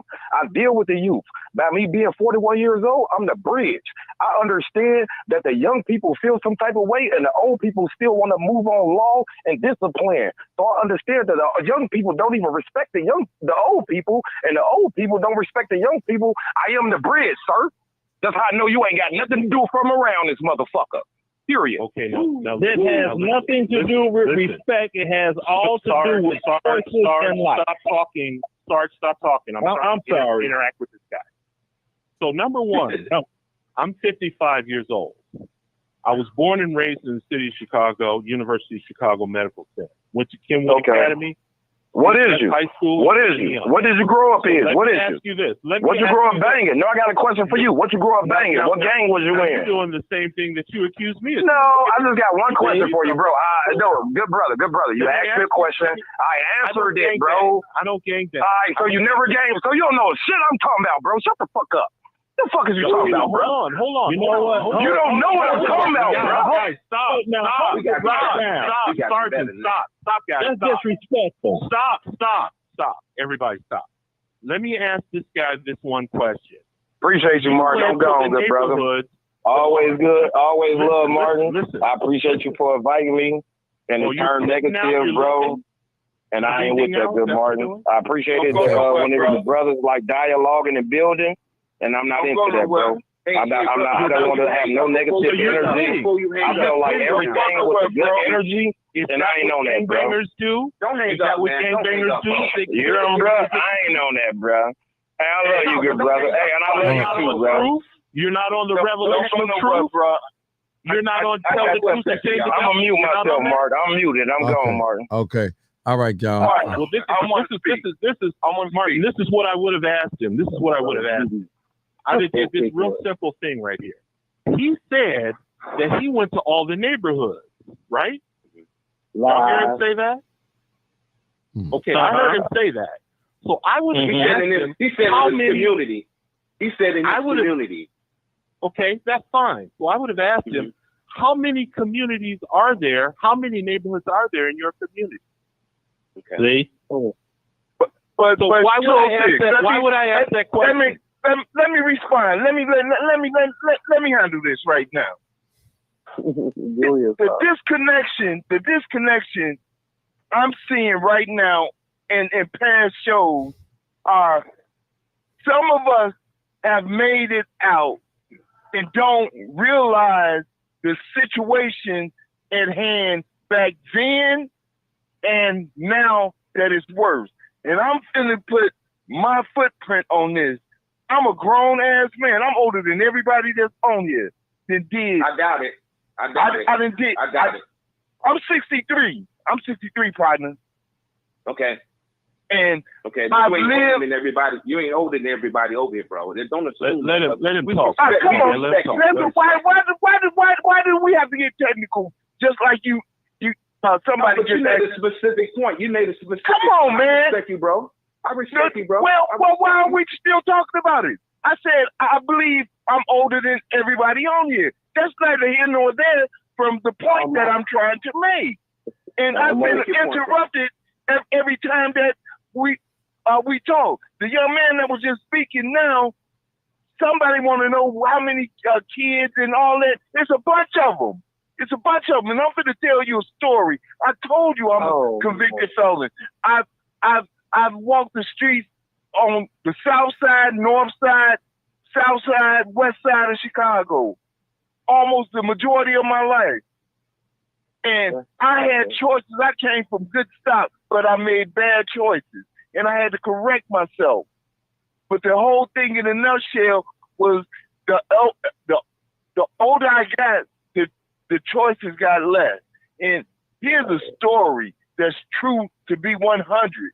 When I got out of the penitentiary and had decided that I was going to put myself on the right track, I came out the penitentiary knocking doors down until I was able to get my CDL. Then I ended up buying trucks. I've owned 5 trucks.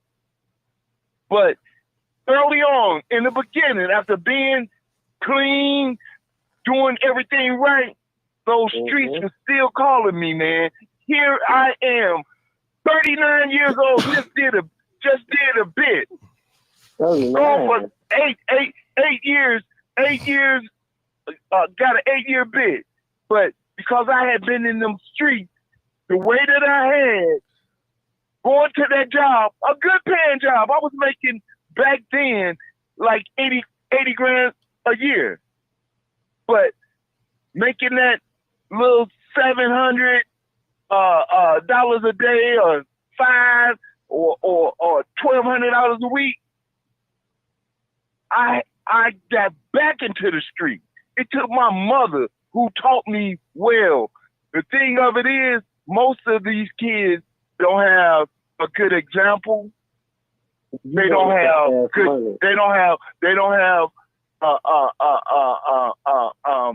no idea that they can get out of their situation by just getting a job. It's not easy for a teenager. Hold on. It's not easy for a teenager, a young black man that lives in Chicago to walk out his door and get a job. It might be 100,000 jobs, but guess how many teenagers or young adults it is? It's millions. So in order for them to elevate, somebody got to teach them, okay, well, maybe you got to move, or you got to get transportation first. But here I am at that point, 39 years old, went back into the street because the money was easier. It was more. So we can't, just because we done been successful, eliminate what these kids are going through. All they know about is you gonna rap, be a athlete, or scam. That's all they know. They ain't seen Officer Friendly. They ain't seen talk to no fire department, somebody that work for the fire department. They ain't even talked to a truck driver or somebody that work for the city. Every chance I get, I'm trying to tell from Target to the street to wherever. If I can get a young person's attention, I tell them the way that I got out. I congratulate you, brother. But let me ask you this one question. I'm gonna be real quick. You mentioned that you what age you were and you got incarcerated. But would you agree the incarceration was a choice that you made? The incarceration was a bad choice that I made. But still in all, it's still a choice. Yeah, hold on. It's a bad choice I made. But like I said, it's your environment, and I didn't. The killing part with my situation, it wasn't even as bad as some of these other teenagers and young adults. Sir, I had a mother and a father. I came from good stock, but I chose because I chose to be in those streets. I chose to make those wrong choices. That's all I'm saying. That's all I'm saying the whole time. The grace of God that my mother and father and grandparents instilled some good morals in me. And it's a hard fight, a hard battle to fight when you got all of this negativity around you and no good examples as far as people doing what's right. You got more. Now, I heard you, brother, and you cut me off in the middle of something. But I'm glad you mentioned the choice. I'm gonna be real brief. I respect you. I want you to know I really respect you. Someone who has been in the streets, been incarcerated, and became successful. I do. Well, Martin would agree with this because he and we both had to go to the bus stop, and there were many different gangs around there. Well, I had to move from that community. And when I moved from that community, I moved to a worse community. I thought it was really nice, but it was worse. Speak up a little bit, brother. And the gangs were really bad. The gangster disciples was really, really bad. They were killing everybody. And every day, I would get robbed of my lunch money, car fare, and everything, just because I was trying to get on the bus to go to school. So I made a choice. I said, I'm a little bit smarter than the rat. I'm gonna be brief. I'm a little bit smarter than the mouse or the rat, the little maze that he goes through. So instead of me being at the bus stop at 7 o'clock in the morning, my mother said, hey man, you don't have to be to school for 2 hours. At 5:45, my ass was on that bus stop. You see, so I avoided all of that for many years until I was able to get me a car. Hey, Mark. And it was rough. It was rough, bro. It was rough. We I good. don't disagree with what you're saying. Let me tell you. Hey, good brother. Hey, look, real quick. Hey, what's your ethnicity? Bro, let me get him. What's your ethnicity? You a white boy, ain't you? No, I'm my mama. You're not from my neighborhood. I'm not. I can tell from your voice. You're not. I'm from Jeffrey Max. No, but I asked you a question. What's your ethnicity? I grew up on. What's your ethnicity, bro? Learn how to say ethnicity first. Nigga, don't you correct me. Let him do it, motherfucker. Look at black people always getting in the way of other black people. Man, your fucking business. I know the brother personally. I know the brother personally. I'm black. So what the fuck is wrong with him? What is wrong with him? We all know each other. Is he cut? Hey, let me tell y'all something else. Is he uncut? No, I'm asking you a question. No. Let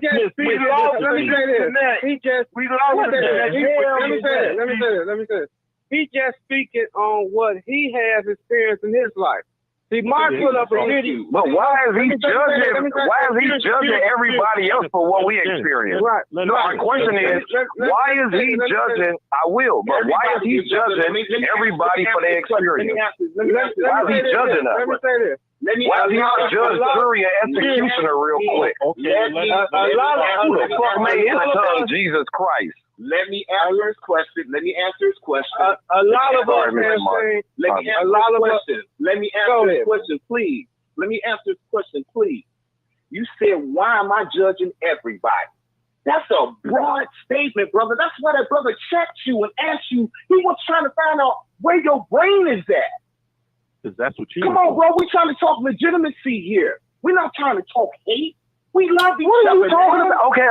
So if we love each other, and I'm telling the brother that I talk to the youth, and I have a direct connection with the youth, I speak with them every day abroad. I go everywhere over Chicago. Why is he questioning me, asking me, how many youth? How many is in the community? What is the community? What's the community? Why the fuck is he Mr. Ed, bro? He's trying to figure out who you are, bro. He's trying to figure out who you are. All right, bro. We on here on the platform real quick, just trying to unify each other and spread love. This ain't the time, bro, to try to figure out who I am, bro. You want to figure out who I am? You can figure out who I am. But right now, I'm just saying hello, and I'm saying I agree with all these black brothers being on this panel speaking of love and unity. That's it. I don't want to be involved with nothing negative and no bad energy at all. If you there, I just don't. If you there, check this out. If you're there, then he already figured you out. All right, bro. Man, man. Yes, sir. Everybody experience their own experience. Can't nobody figure nobody out. They got to figure themselves out first. Now, and that's a lifetime work. But the thing is, what he's saying, what the young brother's saying, and he right in many ways because he going off his experience. You see what I'm saying? He going off what he going off what I see every day when I walk out my door. Let me finish, young brother. A lot of our young men at young ages, teenagers, whatever, we have made bad choices because of what we seeing out once we step outside our doors. A lot of our mothers and fathers have raised us right, but then once we come outside them doors, it's a whole different environment. You subject to a lot of temptation and peer pressure, etc.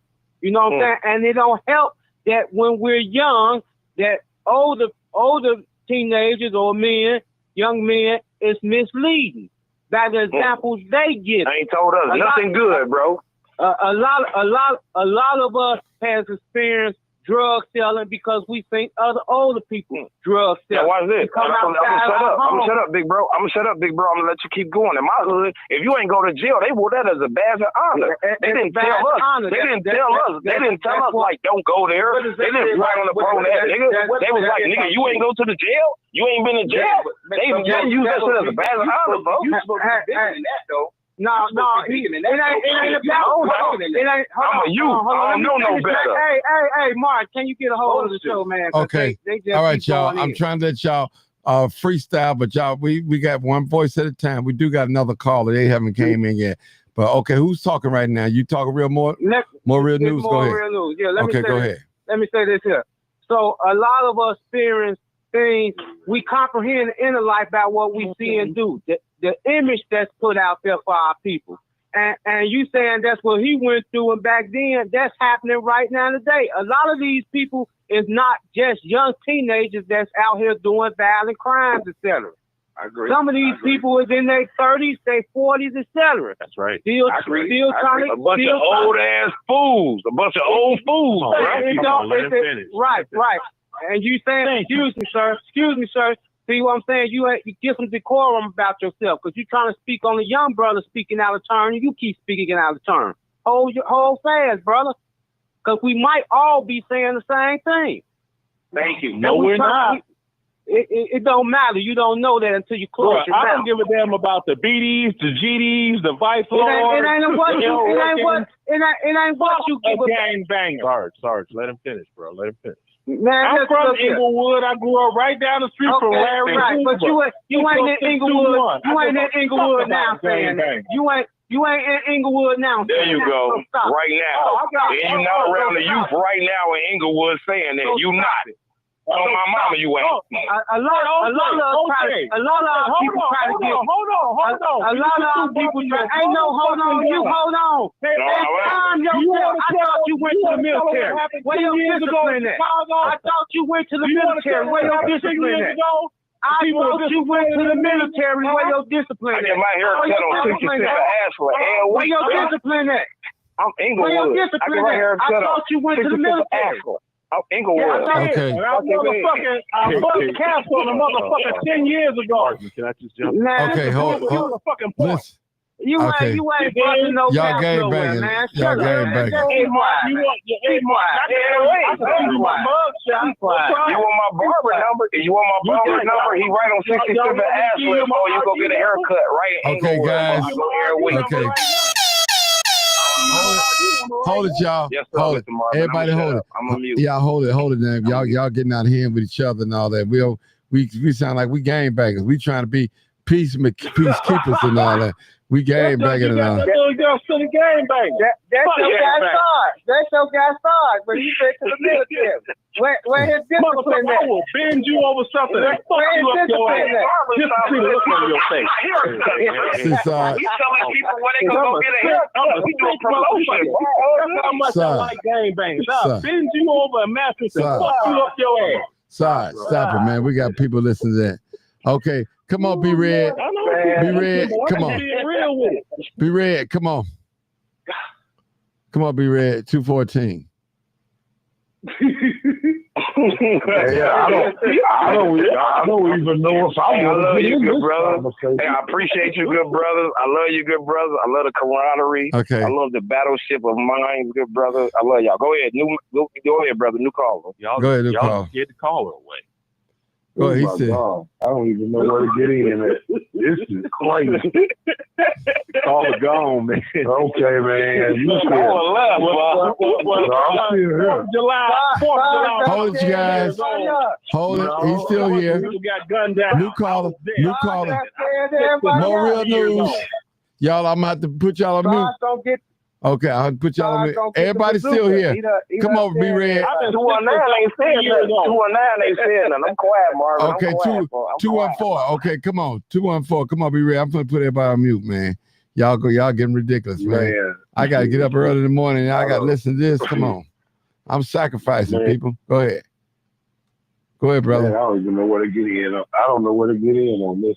You want me to come back to you? No, I'm good. I'm come just on. waiting for everybody to kind of, get it out. It's on mute now. Come on, it's your show, your world. Yeah, I got it, man. I'm gonna go back to your original conversation. White folks own more guns than this. That's fact. The construction company. I put a list of the top 3 construction companies in this country up there, and they are always high. Whether you know somebody or not. I have no answers for the crime problem in any city in America, and no one else does either. Here lately, what's been going on in Chicago is boyfriends killing their girlfriend, which is silly as shit to me. Just going back and forth with each other and talking over each other, I mean, that's really got to stop. That really does. Because this makes it a very hard show to watch, listen to or watch. Everybody's really talking about the same thing, but we really still talking about nothing. This land has never had no love for anybody. Where's the love in this land? We living on a stolen land, and we all know it. And we wonder why everything is so messed up. Anytime you buy something or work on something that's stolen, you usually end up with some junk, and that's what we got. It ain't just our kids and black kids. That's just where they focus the camera. There's crap going on all over the place. And I have been pondering for the past few months, is this maybe the time that we get ready to make our exodus? So there was a lot of people in the time of Moses who got ready to lead the people out of Egypt. They didn't want to go. They would have rather been slaves in a land that didn't want them than to cut their ass to get up out of there. And it's getting to be about this time. And I don't know what we can do. I don't know what we can do. We can't fix this place. This place can't be fixed. If it wasn't a place that was born and developed out of love and caring for each other. It's always been about money and bloodshed to get the money. And that's how we all live in this country, white, black, or indifferent. They spending their money with pens and paper. A lot of people spending their money with guns and knives. It's not a difference. Just a different way of doing it. But the blood still feels. And I really wish that the bloodshed would stop. White folks ain't putting white fat into our neighborhood with guns. We can go in there. We got pawn shops and gun stores in our neighborhood, and they go get their guns from academies and Bass Pro Shops and these other places. They just high-class gun stores. It's the same shit. It's just a different way of purchasing. But murder is going on everywhere. And it really needs to stop because it's unproductive, especially amongst our kids. So they're not even giving themselves a chance before they gun somebody down or get gunned down. We don't teach them this. Don't go to the wrong place. Don't go to the wrong club. Don't hang around the wrong people. Hang around thugs are going to be in thugs. If you hang around that nerdy kid that's trying to learn how to figure out cryptocurrency, we don't teach our kids any of this. It's all football, rap music, clothes, and hoes. And how much money can you get? And the adults act the same way. And we see the adults on cruise ship, grown folks, our color, acting like they in the neighborhood. They just spend thousands, but they don't give a damn about the people who just spend thousands sitting there. So this love, understanding, and stuff that we hope and wish for, we're not in a place for that. This is a place where you conquer or get conquered. You shed blood and you get your blood shed.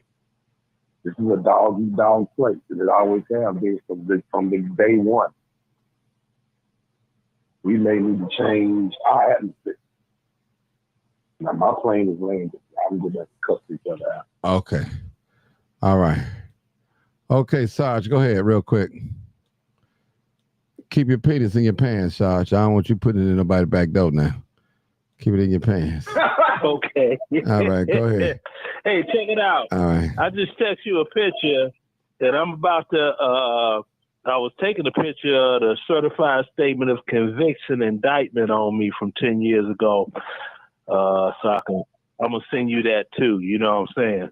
I'm not that type of guy though, but you know, I understand. And then you get people on the street, this and that. It's like, hey, I've been ruined since I was 3 years old. You see what I'm saying? It was a mass shooting on 69th and Union. And I was 3 years old, 4th of July. And if you look at the AMC documentary, Stone to the Bone, James, Anderson, the dude that did it, he's the first person shown on there. You see what I'm saying? And this was somebody that, I had a thing against my whole life, right? My main reason for going to the military, I'm like, I want to learn how to shoot real good. I want to be a sniper. Why did I do that? Because I wanted to snipe him. That was my real reason for going. The dude that shot my brother and a bunch of other people when I was 3 years old. No, yes, sir. That's the reason I went to the military. No, yes, sir. Yeah. Yes, sir. That's the reason I went to the military. You see what I'm saying? Yes, so it ain't had nothing to do with nothing else. Okay. I was mad. I was traumatized as a kid. That was my big brother. You tried to kill my big brother in front of me. But see, that's the whole 206. Okay. Yeah, 206 is here. What's up? Go ahead, brother. Yeah. I mean, I feel that's the whole problem. The thing is this: it's not any counseling. They got a professional term for it. It's called conflict resolution. Okay. No, yes, sir. Sarge. See, if we had conflict resolution in the hood, a lot of the stuff wouldn't be going on. I believe that. They call this stuff gang related. A lot of this stuff ain't gang related. A lot of this stuff So who is should run the conflict resolution? Who should run the conflict resolution? I don't know about the it should be the fathers in the neighborhood. Because guess what? We are the fathers of the neighborhood and we control what's going on. I agree with that. Hold on, brother. Hold on. So if my father got shot by this one in the same neighborhood, then yeah. So then guess what? That's when the other brothers should come together and hug everybody around and say, young man, there is no need for you to come over here and shoot this woman house up.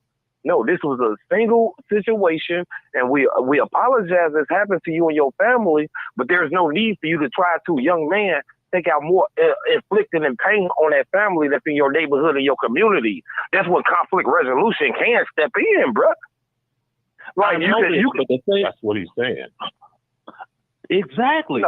No, we said the same shit. We said the exact same thing. I said conflict resolution is needed because... No, I agree with you.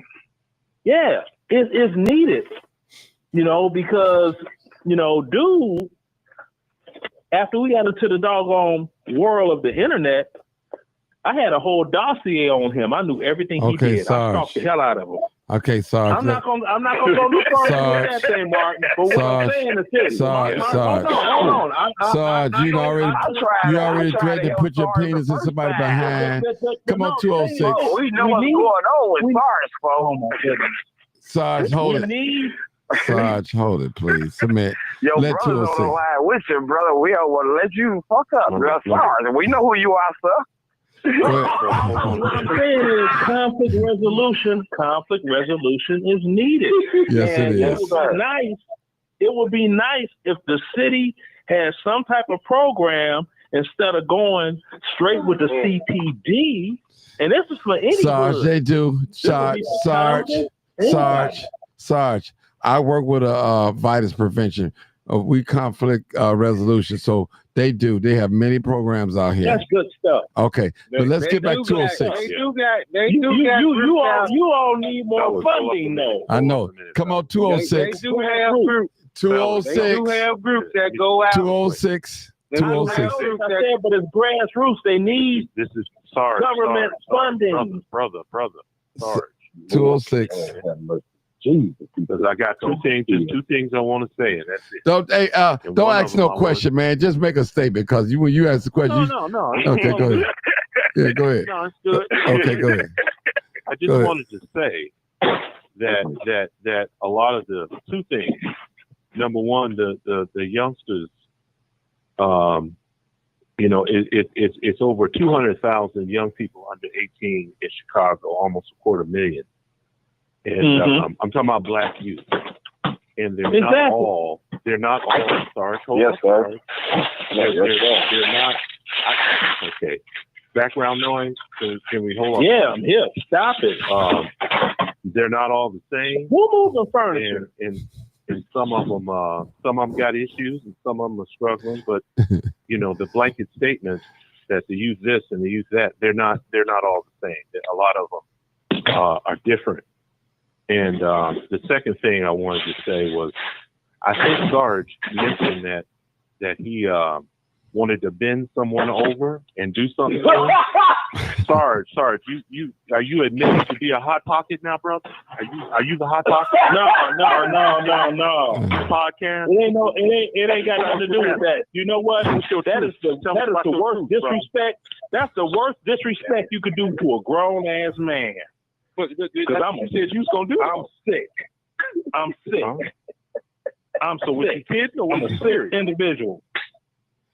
Oh my God! I'm gonna pray for you. You know how many pills I gotta take per day just to move around in society? I'm not gonna tell you. I'm sorry, my brother. Sorry, you my brother. I'm a and I love you too. I love you, but like I'm brother. mentally ill. Okay. I'll mute my line. I pray for you, brother. I'll mute my line. Hey, Mark, don't pray for me. I'm mentally ill. I know I'm fucked up. At least I'll admit it. Ooh, Lord have mercy. Y'all forget. Sarge, just make sure you use a condom, man, when you go in the back door. Okay. Go ahead, Marvin. Go ahead. I was just talking to OJ earlier. I was talking about when I was talking about 900, talking about bending home. See a look on her face. Since she all funny after. Go ahead, Marvin News. He really ain't gangbangers. Man, y'all act like y'all entertained over that nonsense. Hey, but it's groups out there. It's groups out there, but they need to reach out more. It ain't about they need funding. No, they need more participation, and they also got to reach out to more people, more men, and things like that. Some of these groups just in it for the fun. You see. And they say money is the root of all evil. When are you going to do it for the love of the people? Well, I don't know about anybody that's a conflict resolution person that's in it for fun, because resolving conflicts is not a fun subject. No, I ain't say I say for funds, for finance. Oh, FUNDS. Okay, I understand that. Okay. Black Lives Matter. Yeah, those the ones got all the millions of dollars. I ain't talking about that. I'm talking about these actual groups that's going around these neighborhoods. They putting up videos and things like that, and it's about the finance. You have to reach out to these men, like a person said, these fathers, etc. And I'm not going to entertain that homosexual stuff. You know what I'm saying? That's why I said in the beginning, before you made that statement, you ain't where your discipline at. You see what I'm saying? So I already knew. I'm not going to make that statement. I already knew you ain't have to put it out there to me that you went into the military for the wrong reason. So that's what the young brother was saying too. About learn how to kill. About them choices. You see what I'm saying? It don't matter because you're saying you're going to kill and steal for the wrong reason. Because when you're doing conflict resolution, excuse me, when you saying you using conflict resolution, then you would have said the same thing the other brother said about going to that person and saying, hey, we're not going to continue this cycle. And that's what's going on too, a continuous cycle of violence amongst our people. And until it stops, big truth. Until that we makes put an end to it, because I disagree with one brother said one brother made the statement that this a dog-eat-dog world's always been like that. That's not true. It's been times where we lived in peace and harmony. It's been times we even had a couple of peace treaties here in Chicago. Hold on, sir. You're next. 3-1. Hold on, Jack. Hold on, Sarge. 313. Turn your phone down. Okay, I'm holding. Turn your phone down. 313. Because there's an echo. Turn it all the way down to your Facebook or YouTube, whatever you use. Okay, what's your question, sir? My YouTube all the way down. All of them. Swapped it over. Okay, now what's going on? It's all the way down. All right, talk to us. I just want to say, humility goes a long way. The way those guys talk, they don't know nothing about being in a neighborhood where you have different choices. And all I'm saying is I'm not saying they wrong at certain points, but what I'm saying is they don't know. I've listened to them. I just listened to y'all for about an hour straight. I listened to y'all for about an hour straight because I got a big mouth, and I know you should. Okay. Because at the end of the day, humility goes a long way, and y'all don't even really know what it is. Like I said in the comments, y'all have silver spoons in your mouth, and y'all don't understand what certain people go through. You got people that's sick out there. You got people that's going through a lot of things worse than you going through. I don't know what you went through, and frankly, you got out of it. So I believe my belief is that you should share what you have with everybody, no matter how you feel about them, because some of this sounds like ego to me. But at the end of the day, humility goes a long way. And I'm not going to argue with y'all about all that stuff y'all was just talking about, where y'all been and how many communities in your community. How many people have you helped in your community? I said it in the comments. I'm going to say it right here. How many people you helped in your community or the community you used to live in? I'm not talking to the guy who was talking about shit. I didn't, I'm talking to the one. I was in college for paralegal studies. I helped three niggas get a modification, bro. So I helped them. I couldn't even get myself out of jail. So after you succeed, nothing. So what are we talking about? I fucked up. Look, bro, I fucked up. So you fucked up. So them are your choices. Back to choices. Now, your choices. No, don't say choices. You choice. No, I fucked up my choice. Yeah, I fucked up. I had a better choice. That you fucked up you, right? You're supposed to teach each one, not to fuck up their choice. Not to fuck. You seen it in the comments, brother, and I know y'all been seeing it in the comments. I'm not trying to go against nothing y'all. No, I'm not trying to go against y'all. I really don't like what y'all say, but I can understand it because you got away from a little bit, but we got to get away from a lot. And I'm 46, y'all. I think I'm way older than both of y'all. You understand me? And all I'm saying, you 41. I heard that. You said you was 41. I'm 46, sir. I've been shot 4 times. Hold up. And I don't live in Chicago. I live in Detroit, my G. So I done been shot 4 times. What up, though? And I didn't, right. Now you want to say, what up, though? No, don't deflect from me. I just don't like what you're saying, brother. I'm just saying I don't like what you're saying, my G, because now you speaking to somebody that's more comfortable. You tweaking, Joe? Yeah, maybe so, but you are too. Because you don't even like what I'm saying. That's where the ego comes in. And now look, you tweaking. What am I tweaking about? I'm telling you, I'm giving you facts. No, I just use the Chicago lingo now. And I'm a Detroit guy.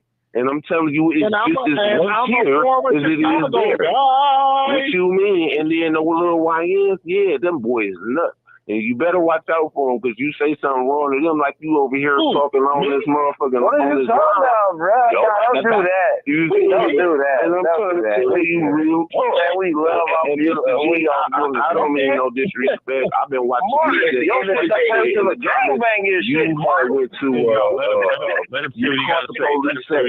you caught them up. They had them trucks out there trying to reel our young kids in. and you caught their ass. You remember that? I'm Bay Truck. Yes, sir. Yeah. Oh, yeah. Who remember that? So now we Yeah, wait, you know him? from 2 years old. We need to take. Wait a minute. We need to take his example because he went out there. He was watching people. He was making sure our kids wasn't getting mixed up in the wrong thing. So even if they was doing it on their own, even though he still knew that they didn't know. If they seen it, he stopped everything because he who didn't did want our that? kids to get in trouble or even who did that on the street. I did. Who did that? I did. Martin Johnson. You stopped, Mr. G, and I appreciate you for that. And I'm gonna keep watching you. I watch you on Facebook. I watch you on everything.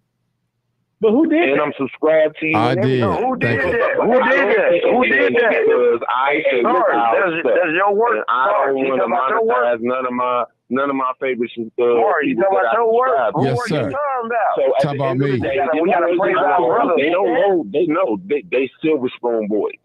And that's understood. Three different people on your ass who You did don't that. know nothing about me, sir. And I'm going to tell you, I don't really know nothing I'm about not you, but I know asking about spoon you. when I hear it. Three different people So asked at the who end of did the that. day, y'all have a good day. I'm going to dismiss myself just like the other guy did because y'all not making no sense to me.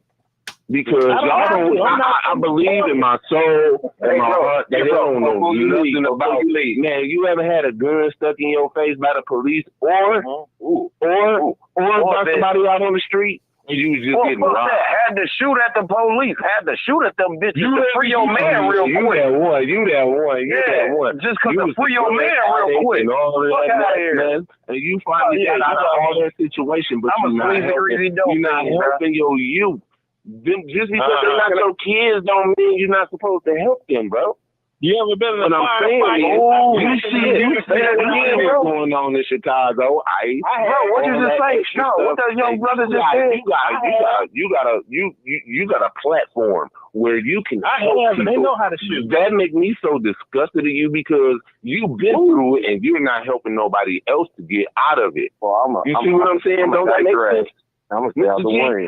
So all I'm saying is that the way y'all talking, you talking so down to our culture and us, and that I just had to come on and say something because that shouldn't be the thing.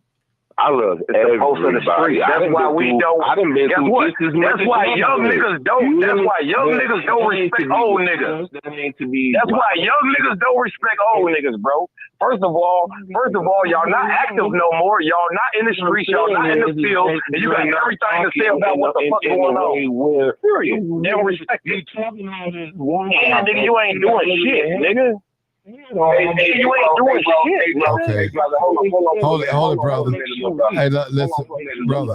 And that makes the other guy weak too. Yeah. He done been through it all. You ain't been through nothing, but he been through it all. And y'all ain't willing to help nothing after all y'all done been through, and you done came out of it, right? I'm trying, but you bro. not willing to help the youth. But be honest with you, I gave up on the youth. I gave up on the youth. To get you before. I gave up on the youth. Okay. So I'm just trying to put it down on some 100 the real stuff. Like y'all need to have a better mind, a more open mind. Yeah. Okay, let me just say this, people. All right, y'all, hold it. Hold it. Okay, real quick. Okay, cool. Real quick, y'all. He said he called the young because they're strong, and he called old man for wise counsel. So I mean, that's it. He called young men for war. Actually, he called them for war, and that's what he called young men for war. And old men for counsel. So what y'all young folks been through, hold it. Okay. He called the young for war. He called the young people for war and old men for counsel. Let me say this, people. You cannot take away experience from older people. They've been there, did that, done that. Y'all, they done shot, they done killed, they done robbed, did everything that y'all young people are doing right now. Y'all might be a little more wicked right now, but they've done it. They've been through it. I'm just saying, hold on, brother. Hold on. Most of y'all, hold it, brother. You can't. No. Hold it, y'all. Hold it. Let me say something. These young people out here, y'all call them YNs, who are they trying to be like? The Crips, the Bloods, the GDs, the MCs, Vice Lords, and Stones. Like the older people That's what they're trying to be. The same one that you say they don't respect. And you're right, they don't respect them. Yep. But that's who they're trying to be like. That's who they're trying to emulate that. Why not listen to me? If you're trying to be a soul gangster, I'm not talking to you directly, brother. OG. Yeah. No, Mark, I know that. But it's not. Listen, brother. And I ain't talking to you. I know. But listen, what I'm saying is, brother. Listen, brother. Hold it, sir. Sir. No. Let me just say this. It's not a. Listen, everything is a season, brother. I wouldn't expect a 41-year-old man out there banging, and you probably got kids now. You got something to live for. When the young folks out there, they ain't got nothing to live for, brother. Listen, it's two things. Hold on, brother. Let me give you a little wisdom. And that's what you should be teaching them, something to live for. Right. Listen. It's two things you can't have hold it. It's two things that you can't have at the same time. That's youth and experience. One has to be lacking. One has to be lacking the other.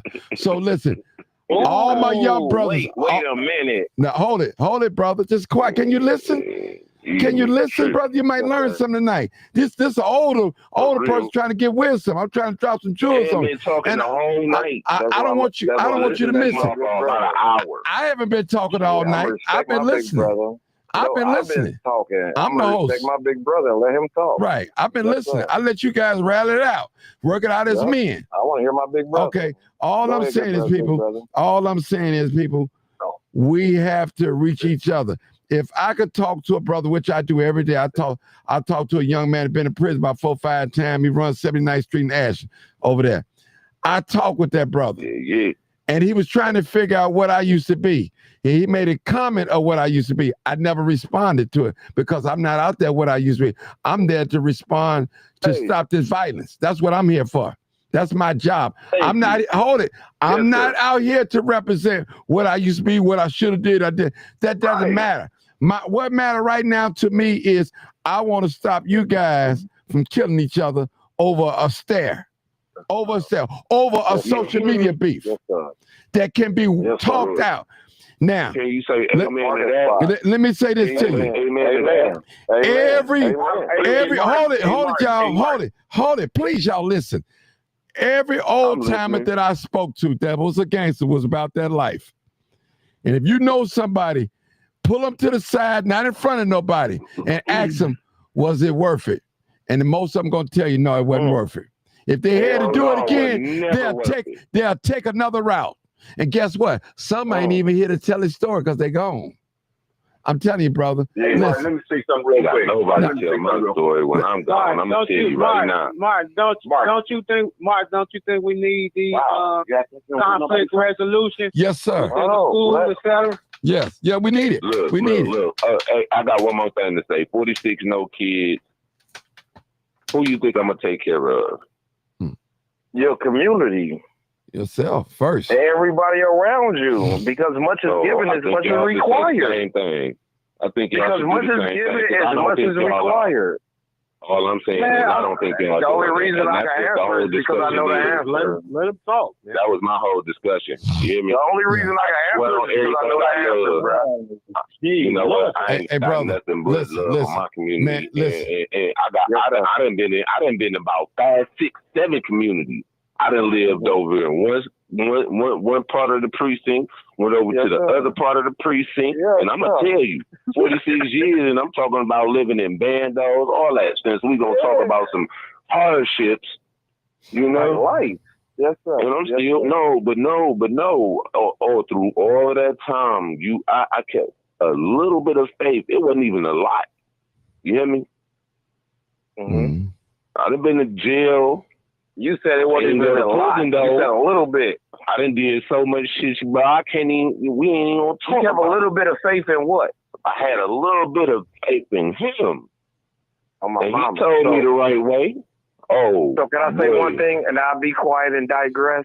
I love all you good brothers. Yeah, I love the dialogue. I love the dialogue. I appreciate you, brothers. Yeah. I appreciate everything I heard today. I wish nothing but prosperity amongst y'all families. I wish the angels of protection to walk around y'all women, y'all children, as black men, I want y'all to succeed in life. And I appreciate y'all for even allowing me to have a conversation with you. But brother, let me get. Hey, hold it, brother. Hold it, brother. Let me give you a word of wisdom. When you come in circles like this, brother, I need you to show more respect to your elders, brother. We are your elders, brother. Trust me. And elders, you show respect to the younger people too. We have to get. It's both ways. It's not just no one way. It's just not no one way. And some things on here that should not have been said, but it was said already. We can't take it back. But let me just say this, brother. I try to make this a safe space. Let me just say this. I don't regret nothing I said. Okay, well, because I'm gonna tell you right now. Right. But the whole world going to mess. Right. And we need our black young youth, and that's what we should be focused on. Yeah. Yes, sir. So true. You still believe in God, you still believe in faith, you still believe in what the focus was when we was enslaved and changed our ancestors. Because I wasn't in there. I didn't go through that, but I did go through. I went through the police brutality, police. You ain't gonna let me go deeper, Martin. You ain't gonna let me go deeper, Martin. Oh, my brother speaking. Ooh, my brother deeper?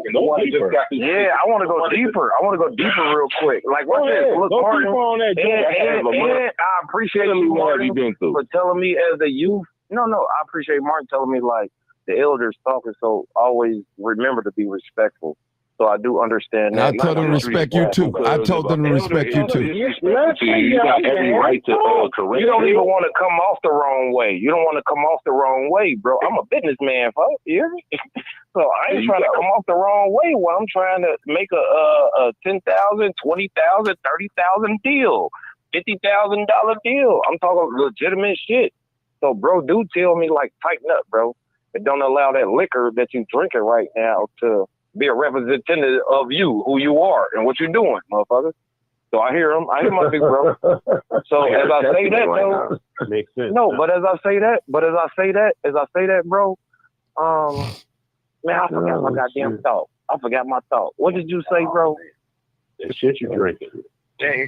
My mama. Only because I thought I was being disrespectful because he told me like I heard him. Bro, but you know what? You know what? When you feel a person disrespects you, that ain't nothing but a bunch of different ego.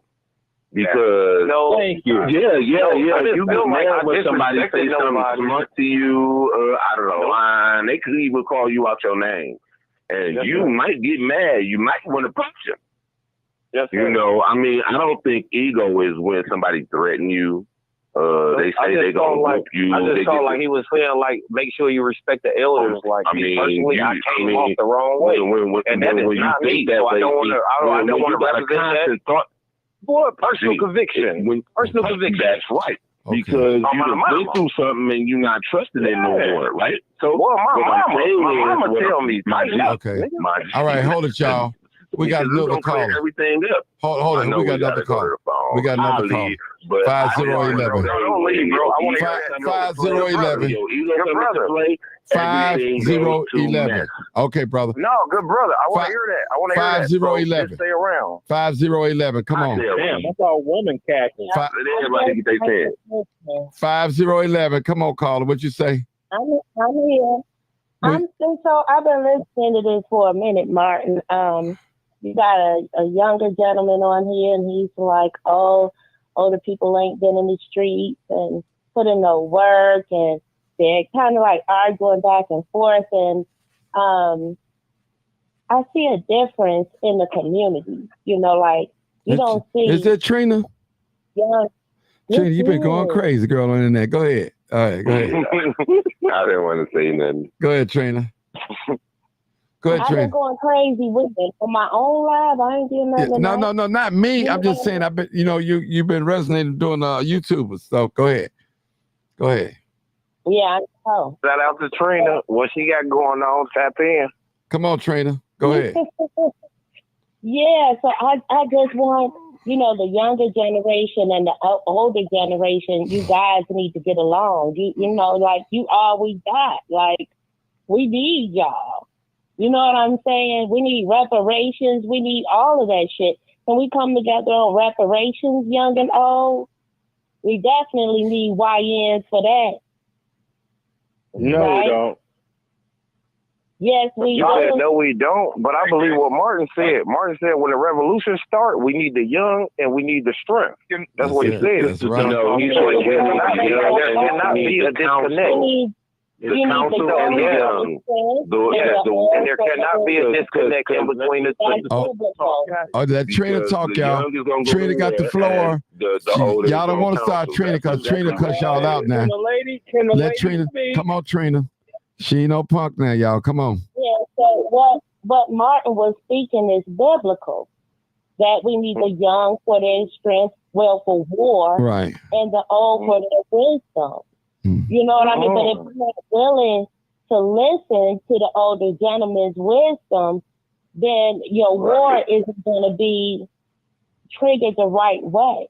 Right now, you guys are at war with each other, and that's not beneficial to anybody.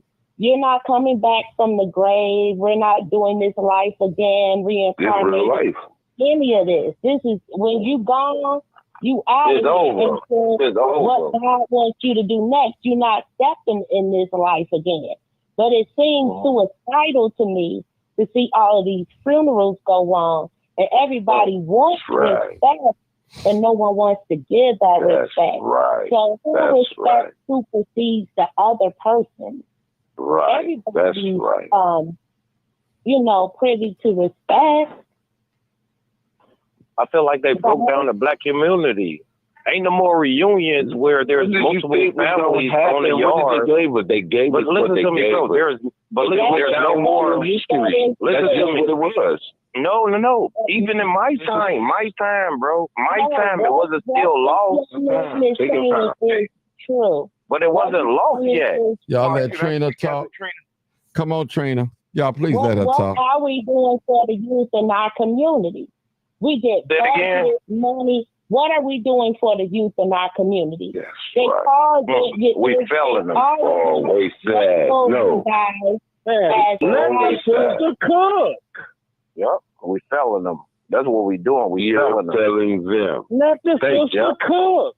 Yeah, we're selling them. They should know better. They should know this. They should know that. No, we should be teaching them to know better. But we're not. We're giving But I'm the them. same man who's saying we're selling them. What do you mean? Then so do something different. That's all I ask you. Because They don't do nothing different. What I do different, I tell them my community,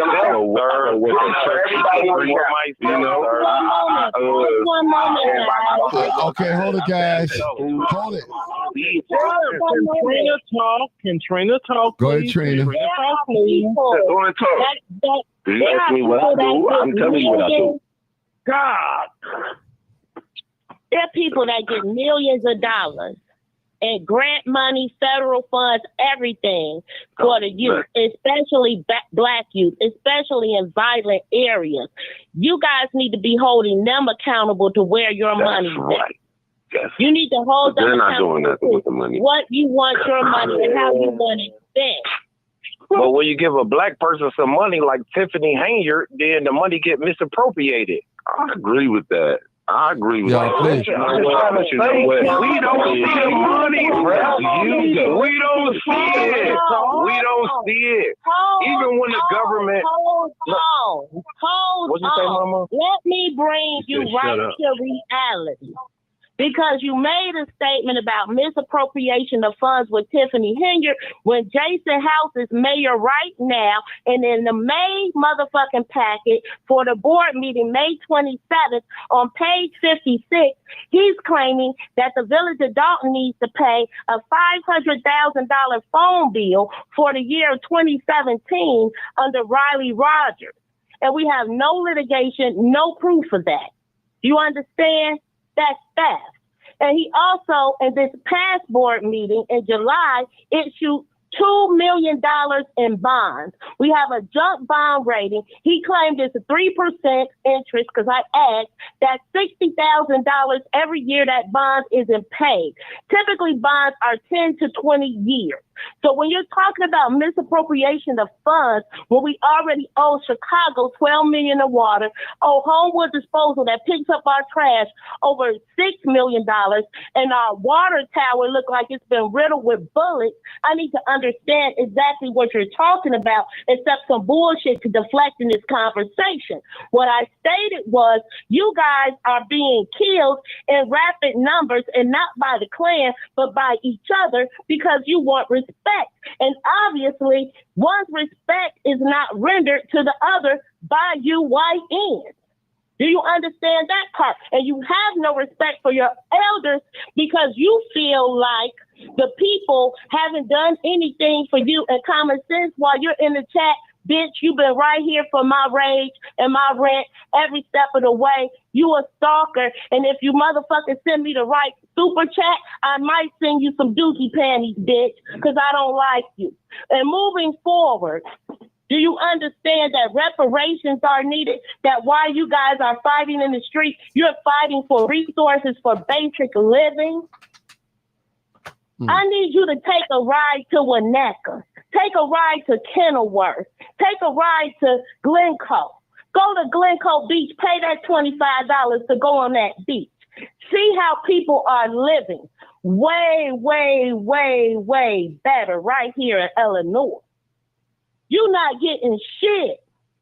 You can kill 100 motherfuckers, and at the end of the day, you're gonna have $500,000. And my aunt was a Port Authority fucking attorney for New York City, and she made $289 a year.